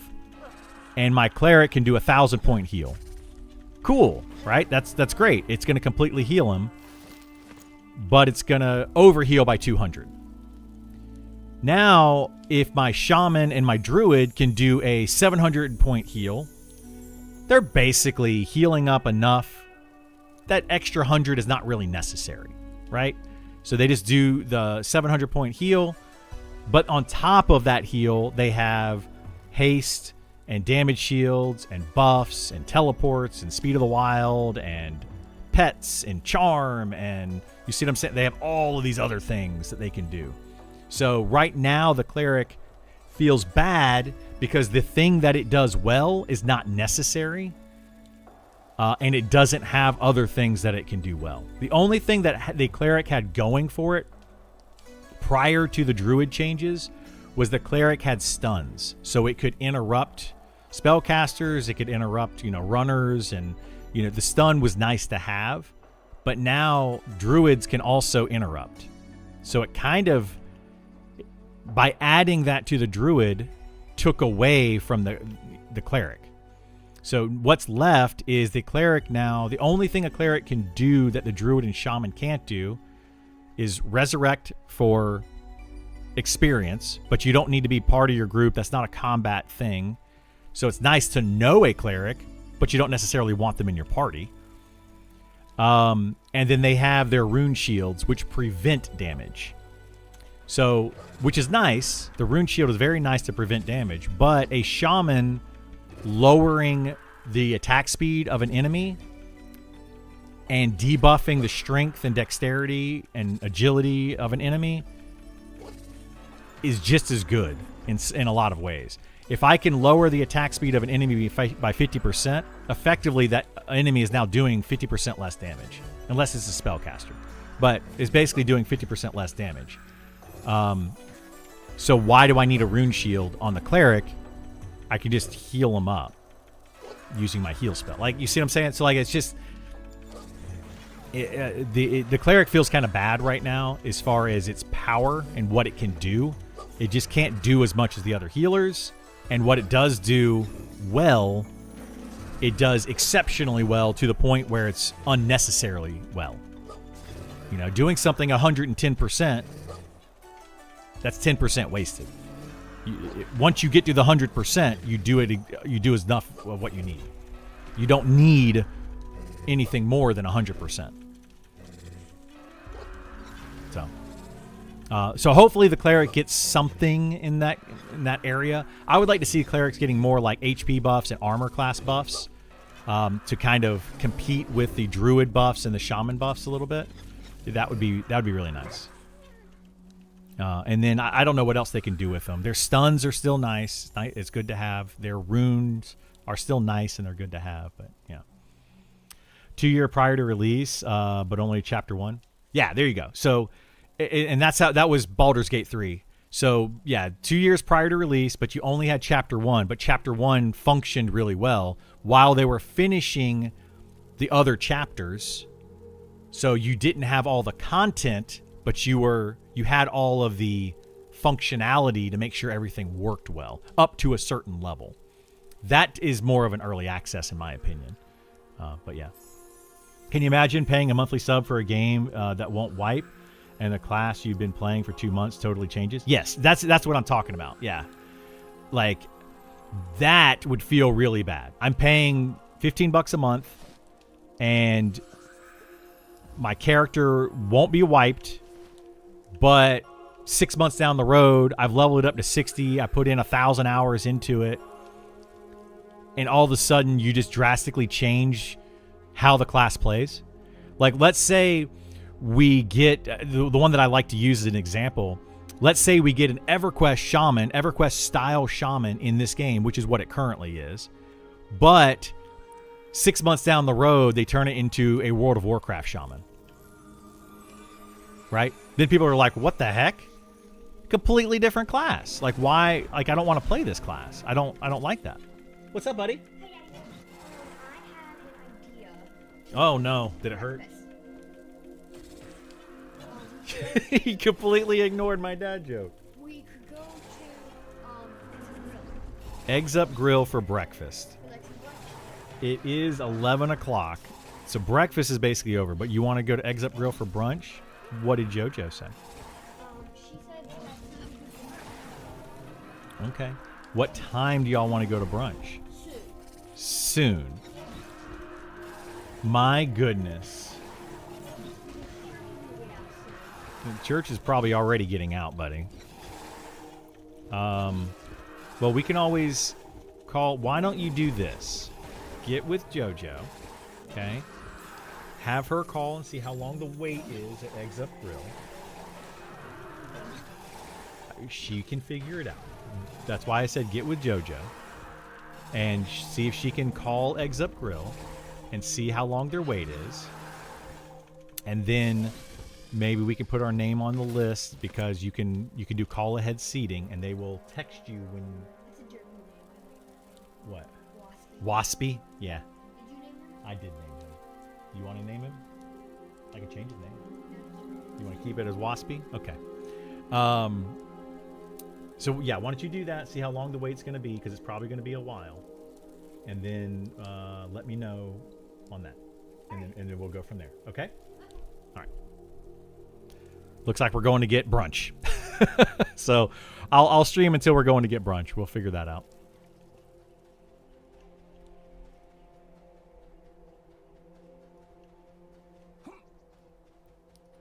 I've talked about this last couple of days. My mom's visiting, so I've got my son and my mom here. I have my son like every other weekend, but I've got him for the next 10 days, and my mom's visiting for the next 10 days. And it's just the three of us together.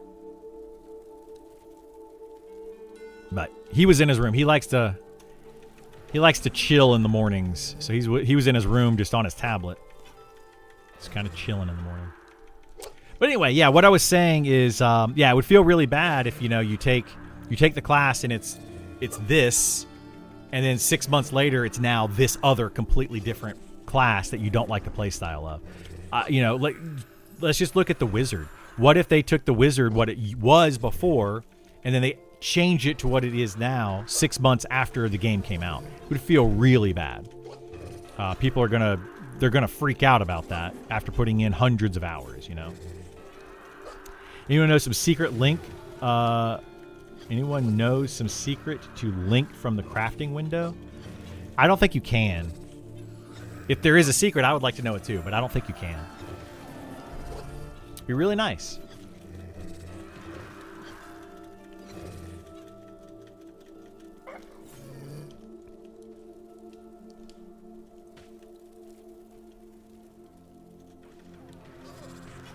Like, why was that wolf? That wolf was so much easier than the other wolves I've been killing. Like, it's just crazy, the drastic difference in some of these. Now I have to recraft all the items I didn't grab a link for. Oh no! That's going to take a while. Good luck. Hey, you're putting in the work that many of us don't have time for or don't want to do. So I appreciate you, Mystery. I think others will also appreciate you, whether they know who you are or not.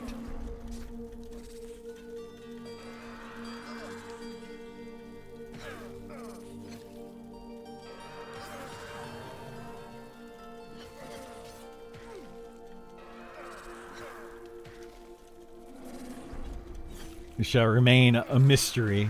It shall. Ho ho.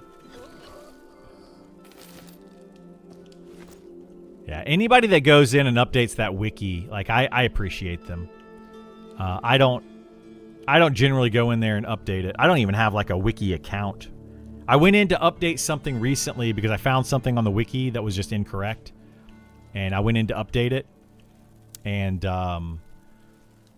I went, I kind of changed something, and then it was like, oh, you have to log in or do it as a guest, and it puts in your IP address, and I was just like, I'm not dealing with all that. So I just canceled it and didn't update it.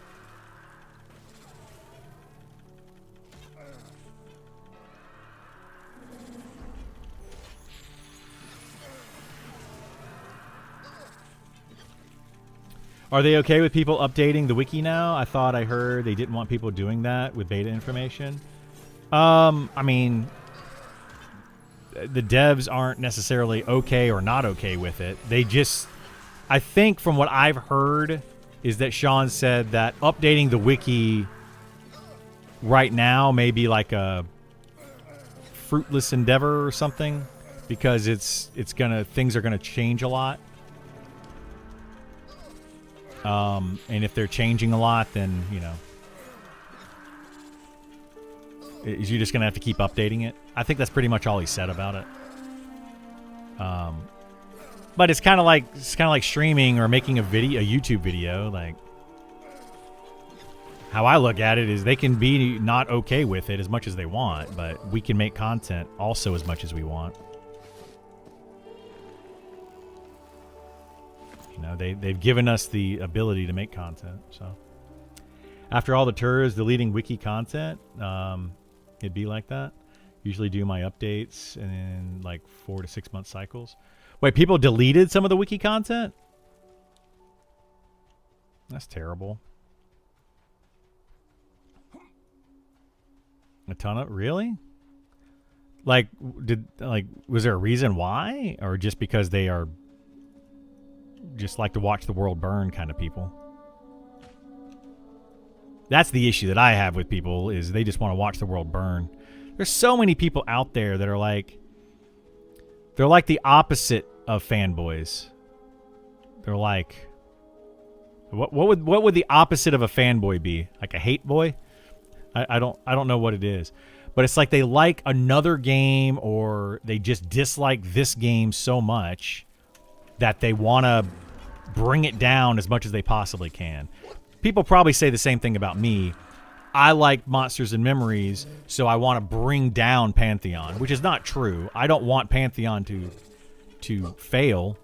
They're doing an okay job of making it fail on their own. They don't need my help with that. Like, I really don't want it to fail. I want it to be successful, because I think competition is good. But, yeah. Realist haters? Yeah. What? I wouldn't call them realist. Like, people that just go in and, like, delete stuff off of the wiki because they don't like Monsters and Memories, that's not a realist. But I would say they're haters, yes. What is a Schadenfreude? Freud? What is that? Competition is definitely good. Without it, we would have driving for... Yes, exactly. Competition, I think, is fantastic.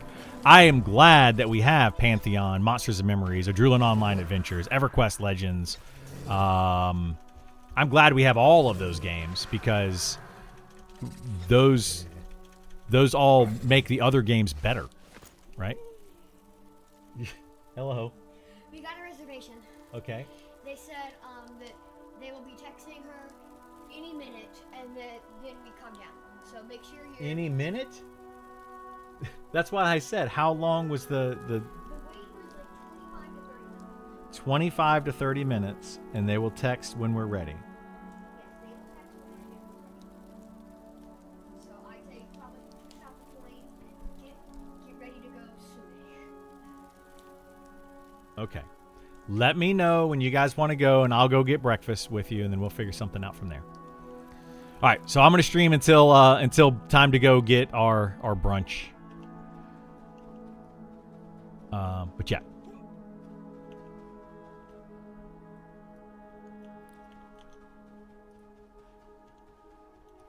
It's a feeling of pleasure, joy, or satisfaction derived from learning about or witnessing the troubles, failures, and suffering of another person. That's a terrible thing. They actually have a word for that?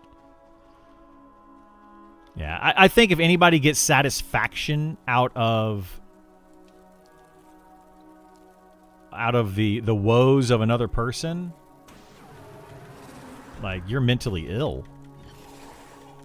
You know? Like, there's a problem there. Like, I totally get it if you are, like, if it's somebody that just has wronged you in the worst possible way and you get satisfaction, like, I don't, you could think of some hardened criminals that have done some really terrible things and you get satisfaction of them going to jail. That's a bad thing that happened to them because they did something bad.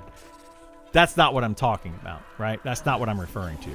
But if it's just somebody that something bad happens to them and you're just like cheering it on, that's a terrible, terrible thing. Germans have a word for everything. That's rough. That is rough. Man. Like, why would you want something bad to happen to somebody? I mean, I think that, you know, what goes around comes around. That's a different thing, I feel like. And I don't get excited for it. Like, I'm not happy. But, hey, what goes around comes around, you know. Sucks for you.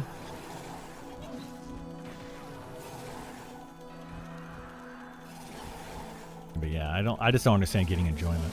But yeah, people that are just like wanting this game to fail because they don't like the game. Look at that. I was able to heal the wasp and it's behind me this time. Why is that? Why does that sometimes...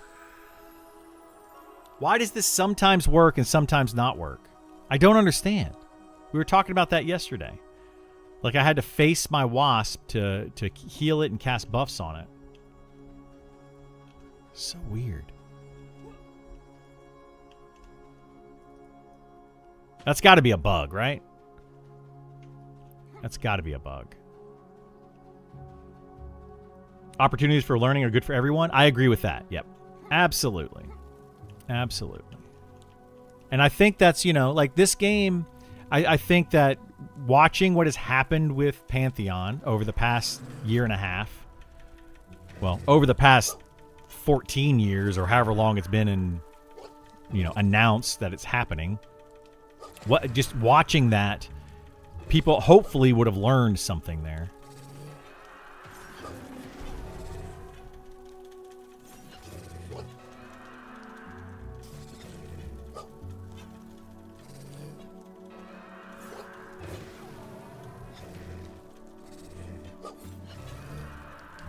I kind of feel bad for the most recent angel investors of Pantheon, the ones that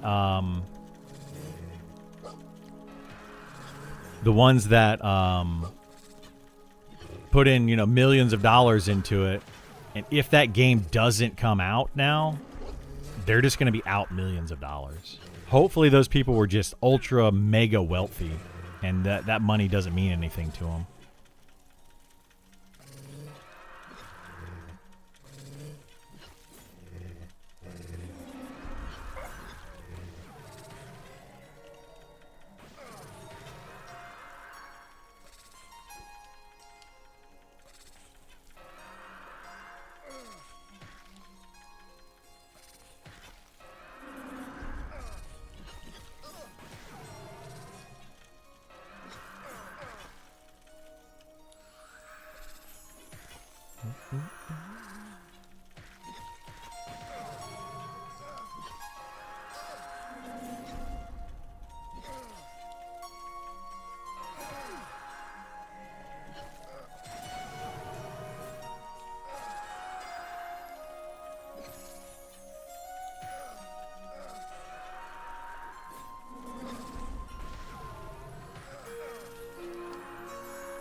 Oh no, this one's got bristly barrier.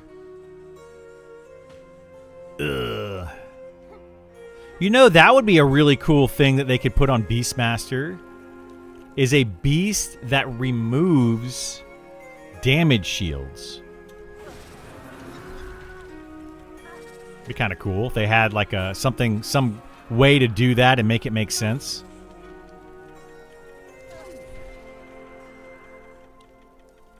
Because they need more ways to remove damage shield.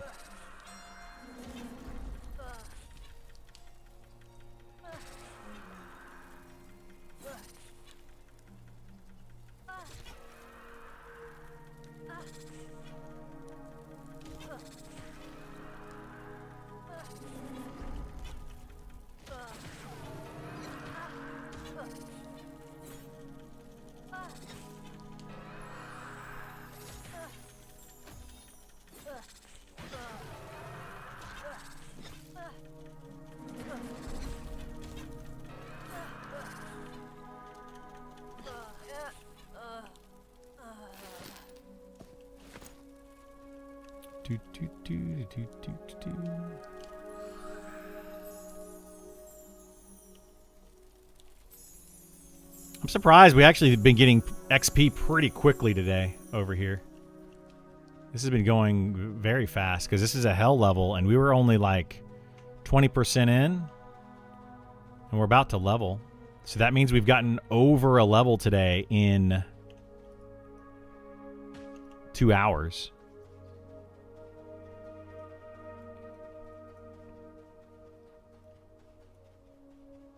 Like over a normal level. Pretty solid XP.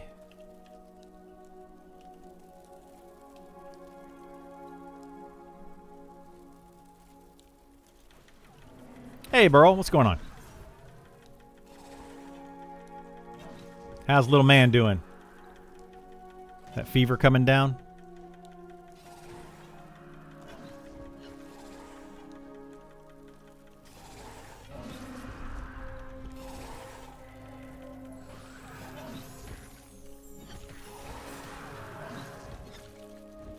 He's pretty good now? Good. You notice they added some light glow effect to some weapons. I never used lanterns, but I noticed empty staff had a glow in AC. No,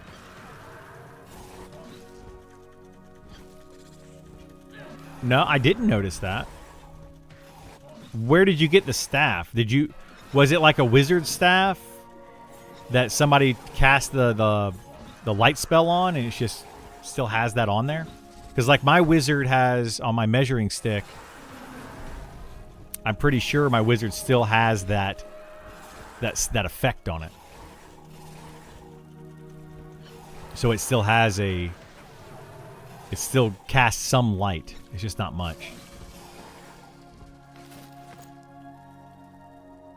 It's imbued. Yeah, it might be imbued with the wizard thing. I don't know. Like that's just a guess. But no, I have not noticed that weapons have any type of glow. I would love to see that. I think it would be very cool if, especially one-handed weapons, or even two-handed weapons. Yeah, just if weapons had like some of them had lighting on them. Like say you get a Fiery Avenger type of weapon. It should give off light like a torch all the time because it's just a flaming sword. You know, so it's just got light to it. I would love to see that. I think it's a really good idea. And then melee classes don't have to carry around a torch, you know? And it would be another way to combat the darkness of the game that I feel like is just overly dark for no reason. And I feel like, you know, as you get higher levels, you should have access to more things like that. Just got back most of our clothes that were clean post-fire, and I put on a shirt I was excited to wear again, and he proceeded to spit up 2 minutes later. Nice! That's always fun. Yeah, I remember those days. I remember my son, he got sick. The first time he was sick when I was talking to you about it the other day. He was sleeping, like laying on my chest. I was watching TV and he was asleep. And he just drooled and snotted all over my shirt. So I had to sit there with drool and snot for like an hour before he finally, woke up and I could get up and do any. I didn't want to mess with him because that's when he was sick. So I was trying to let him rest. The things we do for our kids, and they don't even realize until they're older. I feel like that's why, like, as we get older, we appreciate our parents a lot more, Because then we realize, oh, you went through all of this with me? Thank you. Thank you for not just letting me die.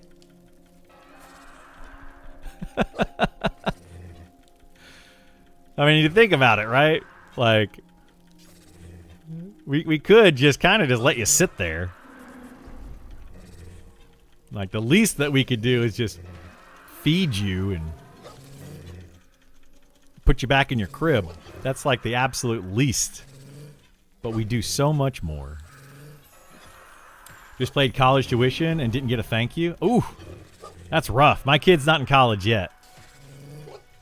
But he will go one day, I'm sure. He's that type of kid. He's more of a college direction kid than he is, athlete or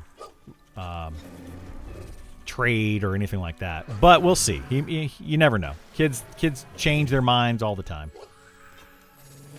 But so far, he's on that college trajectory. Yay! I leveled up. Woohoo! All right, that was my goal for the day. So we met the goal. We already said all his birthday themes are going to be fire-related now. First responder. Luca to the rescue. Nice. Trying to make light. Yep, there you go. Wait, was it... I was going to say, no, it's not based on his birthday. I was going to say, he's just born. It wasn't a birthday type of thing. But, yeah, that's going to be really cute. You could do that. He'll like that. Coming to steal your spot. You coming to steal my spot? What? Yeah, I'll be leaving here soon. Yeah, if you want to, you can come over here. There's plenty of mobs over here. Yeah, I don't care if somebody wants to come over here and kill stuff. I'm only killing like 3 of the Sangrel anyway. If you can pull them from the camps, by all means, have at it.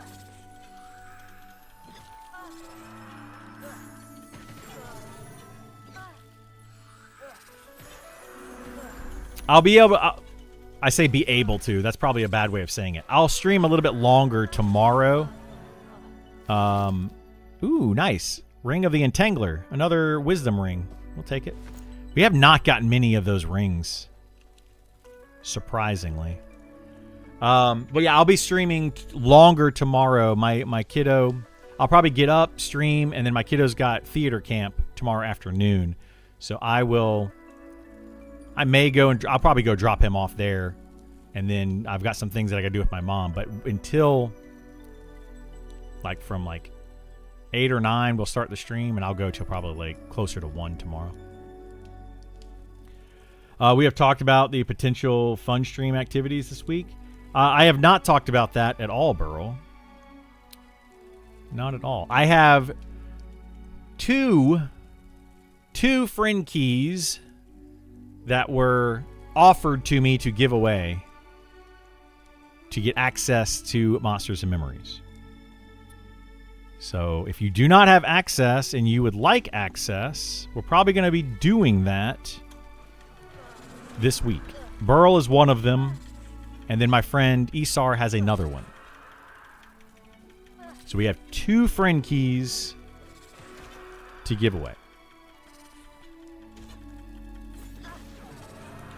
I normally don't do those, give away people's friend keys, because I don't know the people personally, and I don't know if I can trust that they're actually going to give away a key.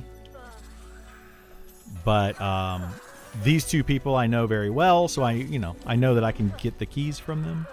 They will offer up their keys, so they have offered to give them away on stream. So we'll probably do that maybe tomorrow, actually. Yeah, maybe we'll do that tomorrow morning.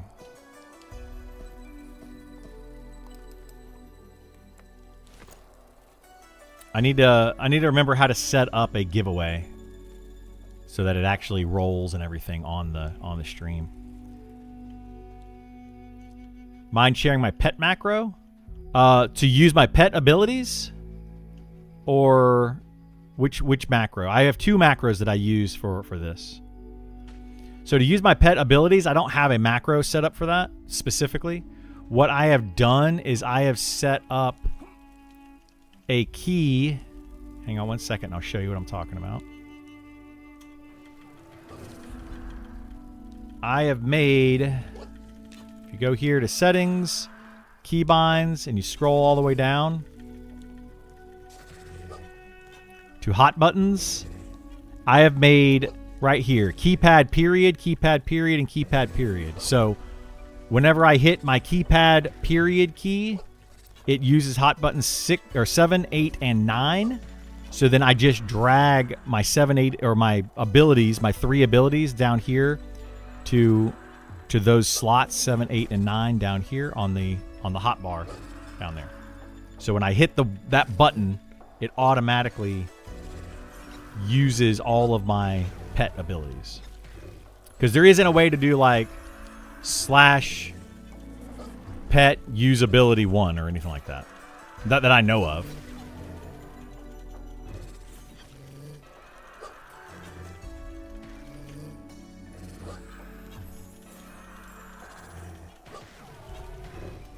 I was also debating doing Power World 1.0. I thought about that too, Burl. I thought about like setting up a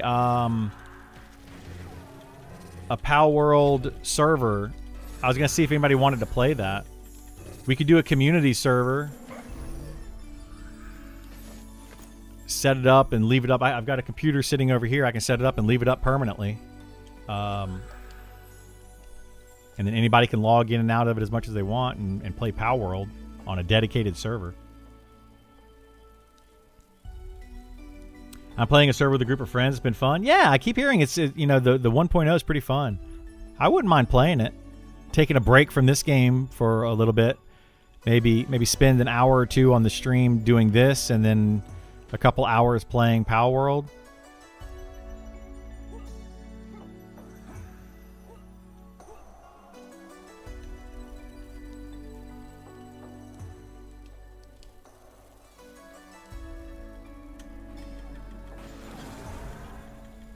You completed early access and had fully maxed Hatch Pals. Nice. Min-max ones. Awesome. I heard they changed a few of them. I heard they changed a few of the pals.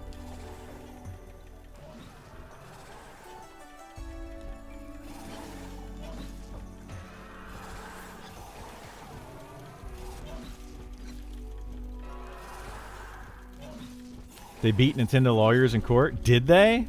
That's funny. I mean, I'm kind of glad, honestly. Like, I'm glad that they were able to fight and win that case. Maybe that'll help Nintendo push Pokemon further for their video games. It'll help push them further because Pokemon, to me, it's a fun game, but they haven't made any advancements really to the Pokemon video games in years. You know, they're just kind of bleh. Like that most recent one, that one definitely is better.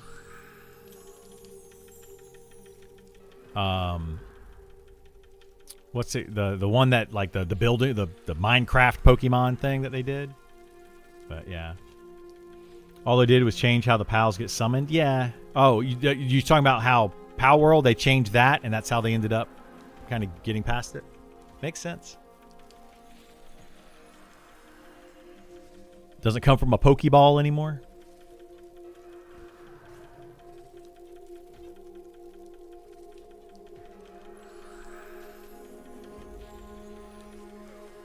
Nintendo's a horrible company. I love their games, but yeah, they are a kind of poopy company.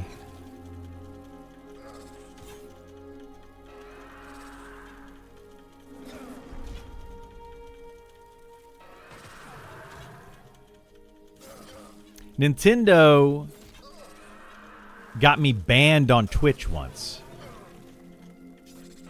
That's when I think I started to not like Nintendo a lot. They got me banned from Twitch because they said that I was playing a game. They claimed I was playing a game before it released.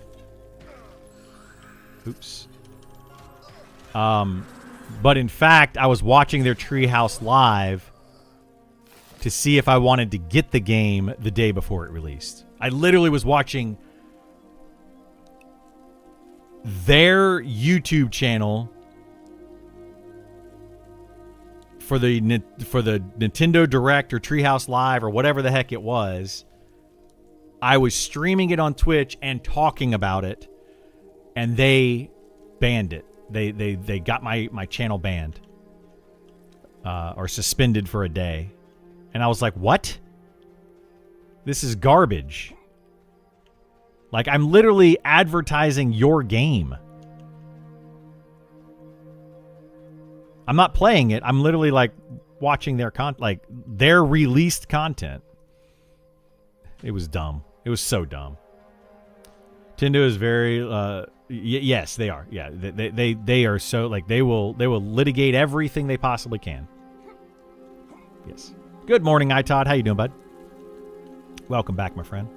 You popped in. I'm probably going to be leaving here in a minute or two.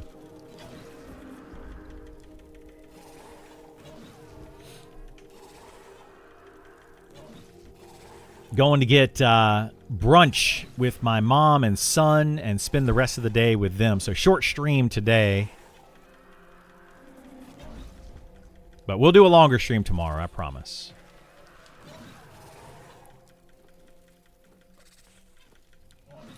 Without work today, I slept in an extra hour and goofed off a bit before sitting down to the PC. Hope you have a good Sunday. I appreciate it. Thank you so much, iTodd. Yeah, I wanted to. I didn't want to. I was planning on streaming longer today, but my son wanted to go get. He wants to go get brunch, so I should probably wrap up here. I like how they tried to sue some supermarket. Yeah, the Super Mario. Yeah, and that grocery store was around far before they made Mario. Well, I don't think it existed before Nintendo existed. But it was before Mario existed. Nintendo's been around since 1800s, like 1890 or something ridiculous. They're actually a very old company.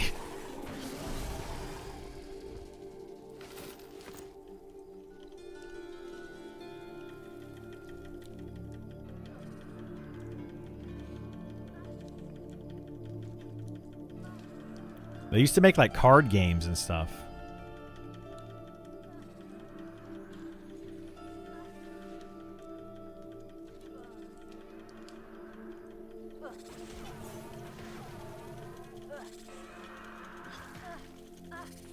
Had a Monopoly and Yakuza gambling cards or something? Yeah, something like that. Your stats are so juiced for your level? They're really not. I don't have that much twink gear. I have a couple of items.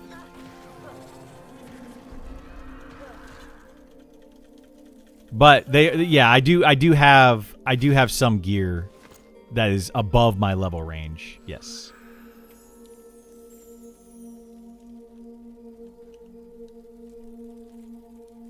You have 120 strength and 84 dex. Yeah, and you're what? What level are you? My same level? Yeah, he's level 23 on his, and he's got a lot more than I do.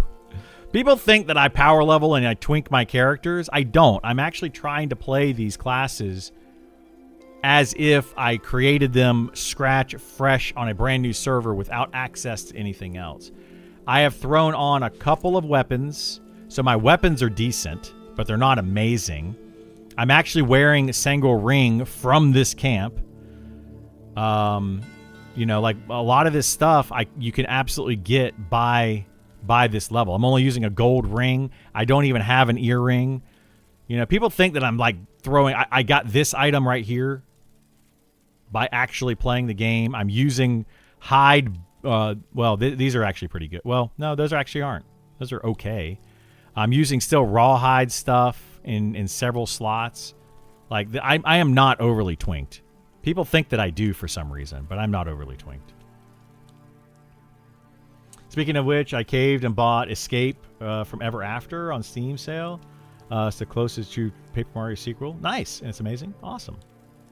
Gave you that chest from Low Level Camp? Yep, you did. Exactly. Burl gave me the chest from a Low Level Camp, so I'm telling you, like, I am not overly twinked, guys. Like, I'm actually trying to play this as a level 20.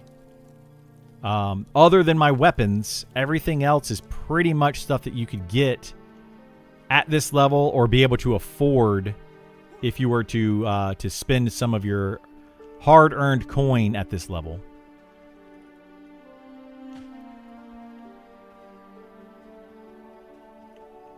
Oh, but you also have to factor in, I've got this. Somebody came by and gave me a few buffs. So I do have those. So yeah, you gotta factor all that in too. I'm not overly twinked, I promise.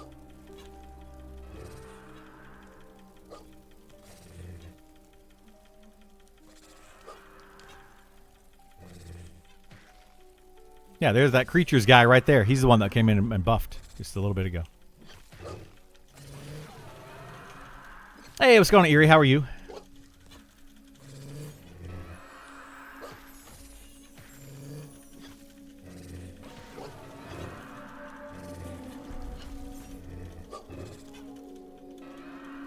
Yeah, I just think that most new players just don't realize. You obscure broadsword. Yeah, this is what the other guy's using, is this right here. Which is pretty good. It's got high stamina on it. Very good damage delay. Pretty solid weapon. Yeah, a lot of people are using two-handed weapons on their Beastmaster. I don't recommend it. For a couple reasons. The main reason I would say that I don't recommend, if you have the ability to use dual wield, the reason I recommend going dual wield is because you can level up two stats or two skills at once. You can level up bludgeoning or slashing or piercing. So you can level up two of those at one time. Whereas if you have a two-handed weapon, you're only going to be leveling up one of those. And it's kind of hard to keep these weapons leveled as you're leveling. Game bugged and you have two dogs? Nice. Like you control both of them? That's kind of funny. They're both attacking? Nice. If you hit pet attack, do they both attack? Or is it that they both defend if you have defense on? When you hit attack? Nice. That's awesome. Well, you know, they both follow you and everything. Oh my goodness.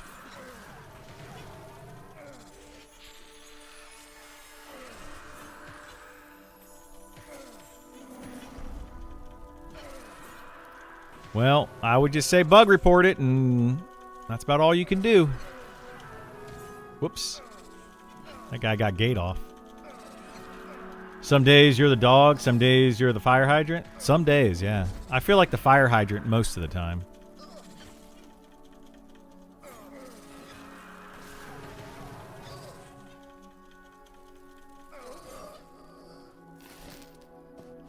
All right. Well, ladies and gentlemen, boys and girls, I think our table for where we're going to go eat is probably getting close if it's not ready by now. So,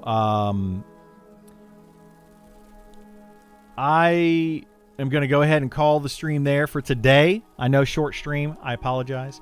I'll be back on here, though, tomorrow morning, and we'll stream a little bit longer tomorrow than I did today. and yeah, we'll go from there. But since my mom and my son are with me, I want to make sure that I spend some time and hang out with them as much as I can. I don't get to see my mom very often lately, and I only have my son every other weekend and stuff. So I want to go hang out with them, spend some time in the afternoon. Cherish the days, absolutely. Cherish the days with the kiddo. So I'm going to go do that. I appreciate you all being here. Appreciate the discussions today. We had great chats, and I will be back on here tomorrow morning by 9 o'clock. I might actually get on a little early, but by 9 o'clock. Thank you so much, and I will see you all next time. Bye.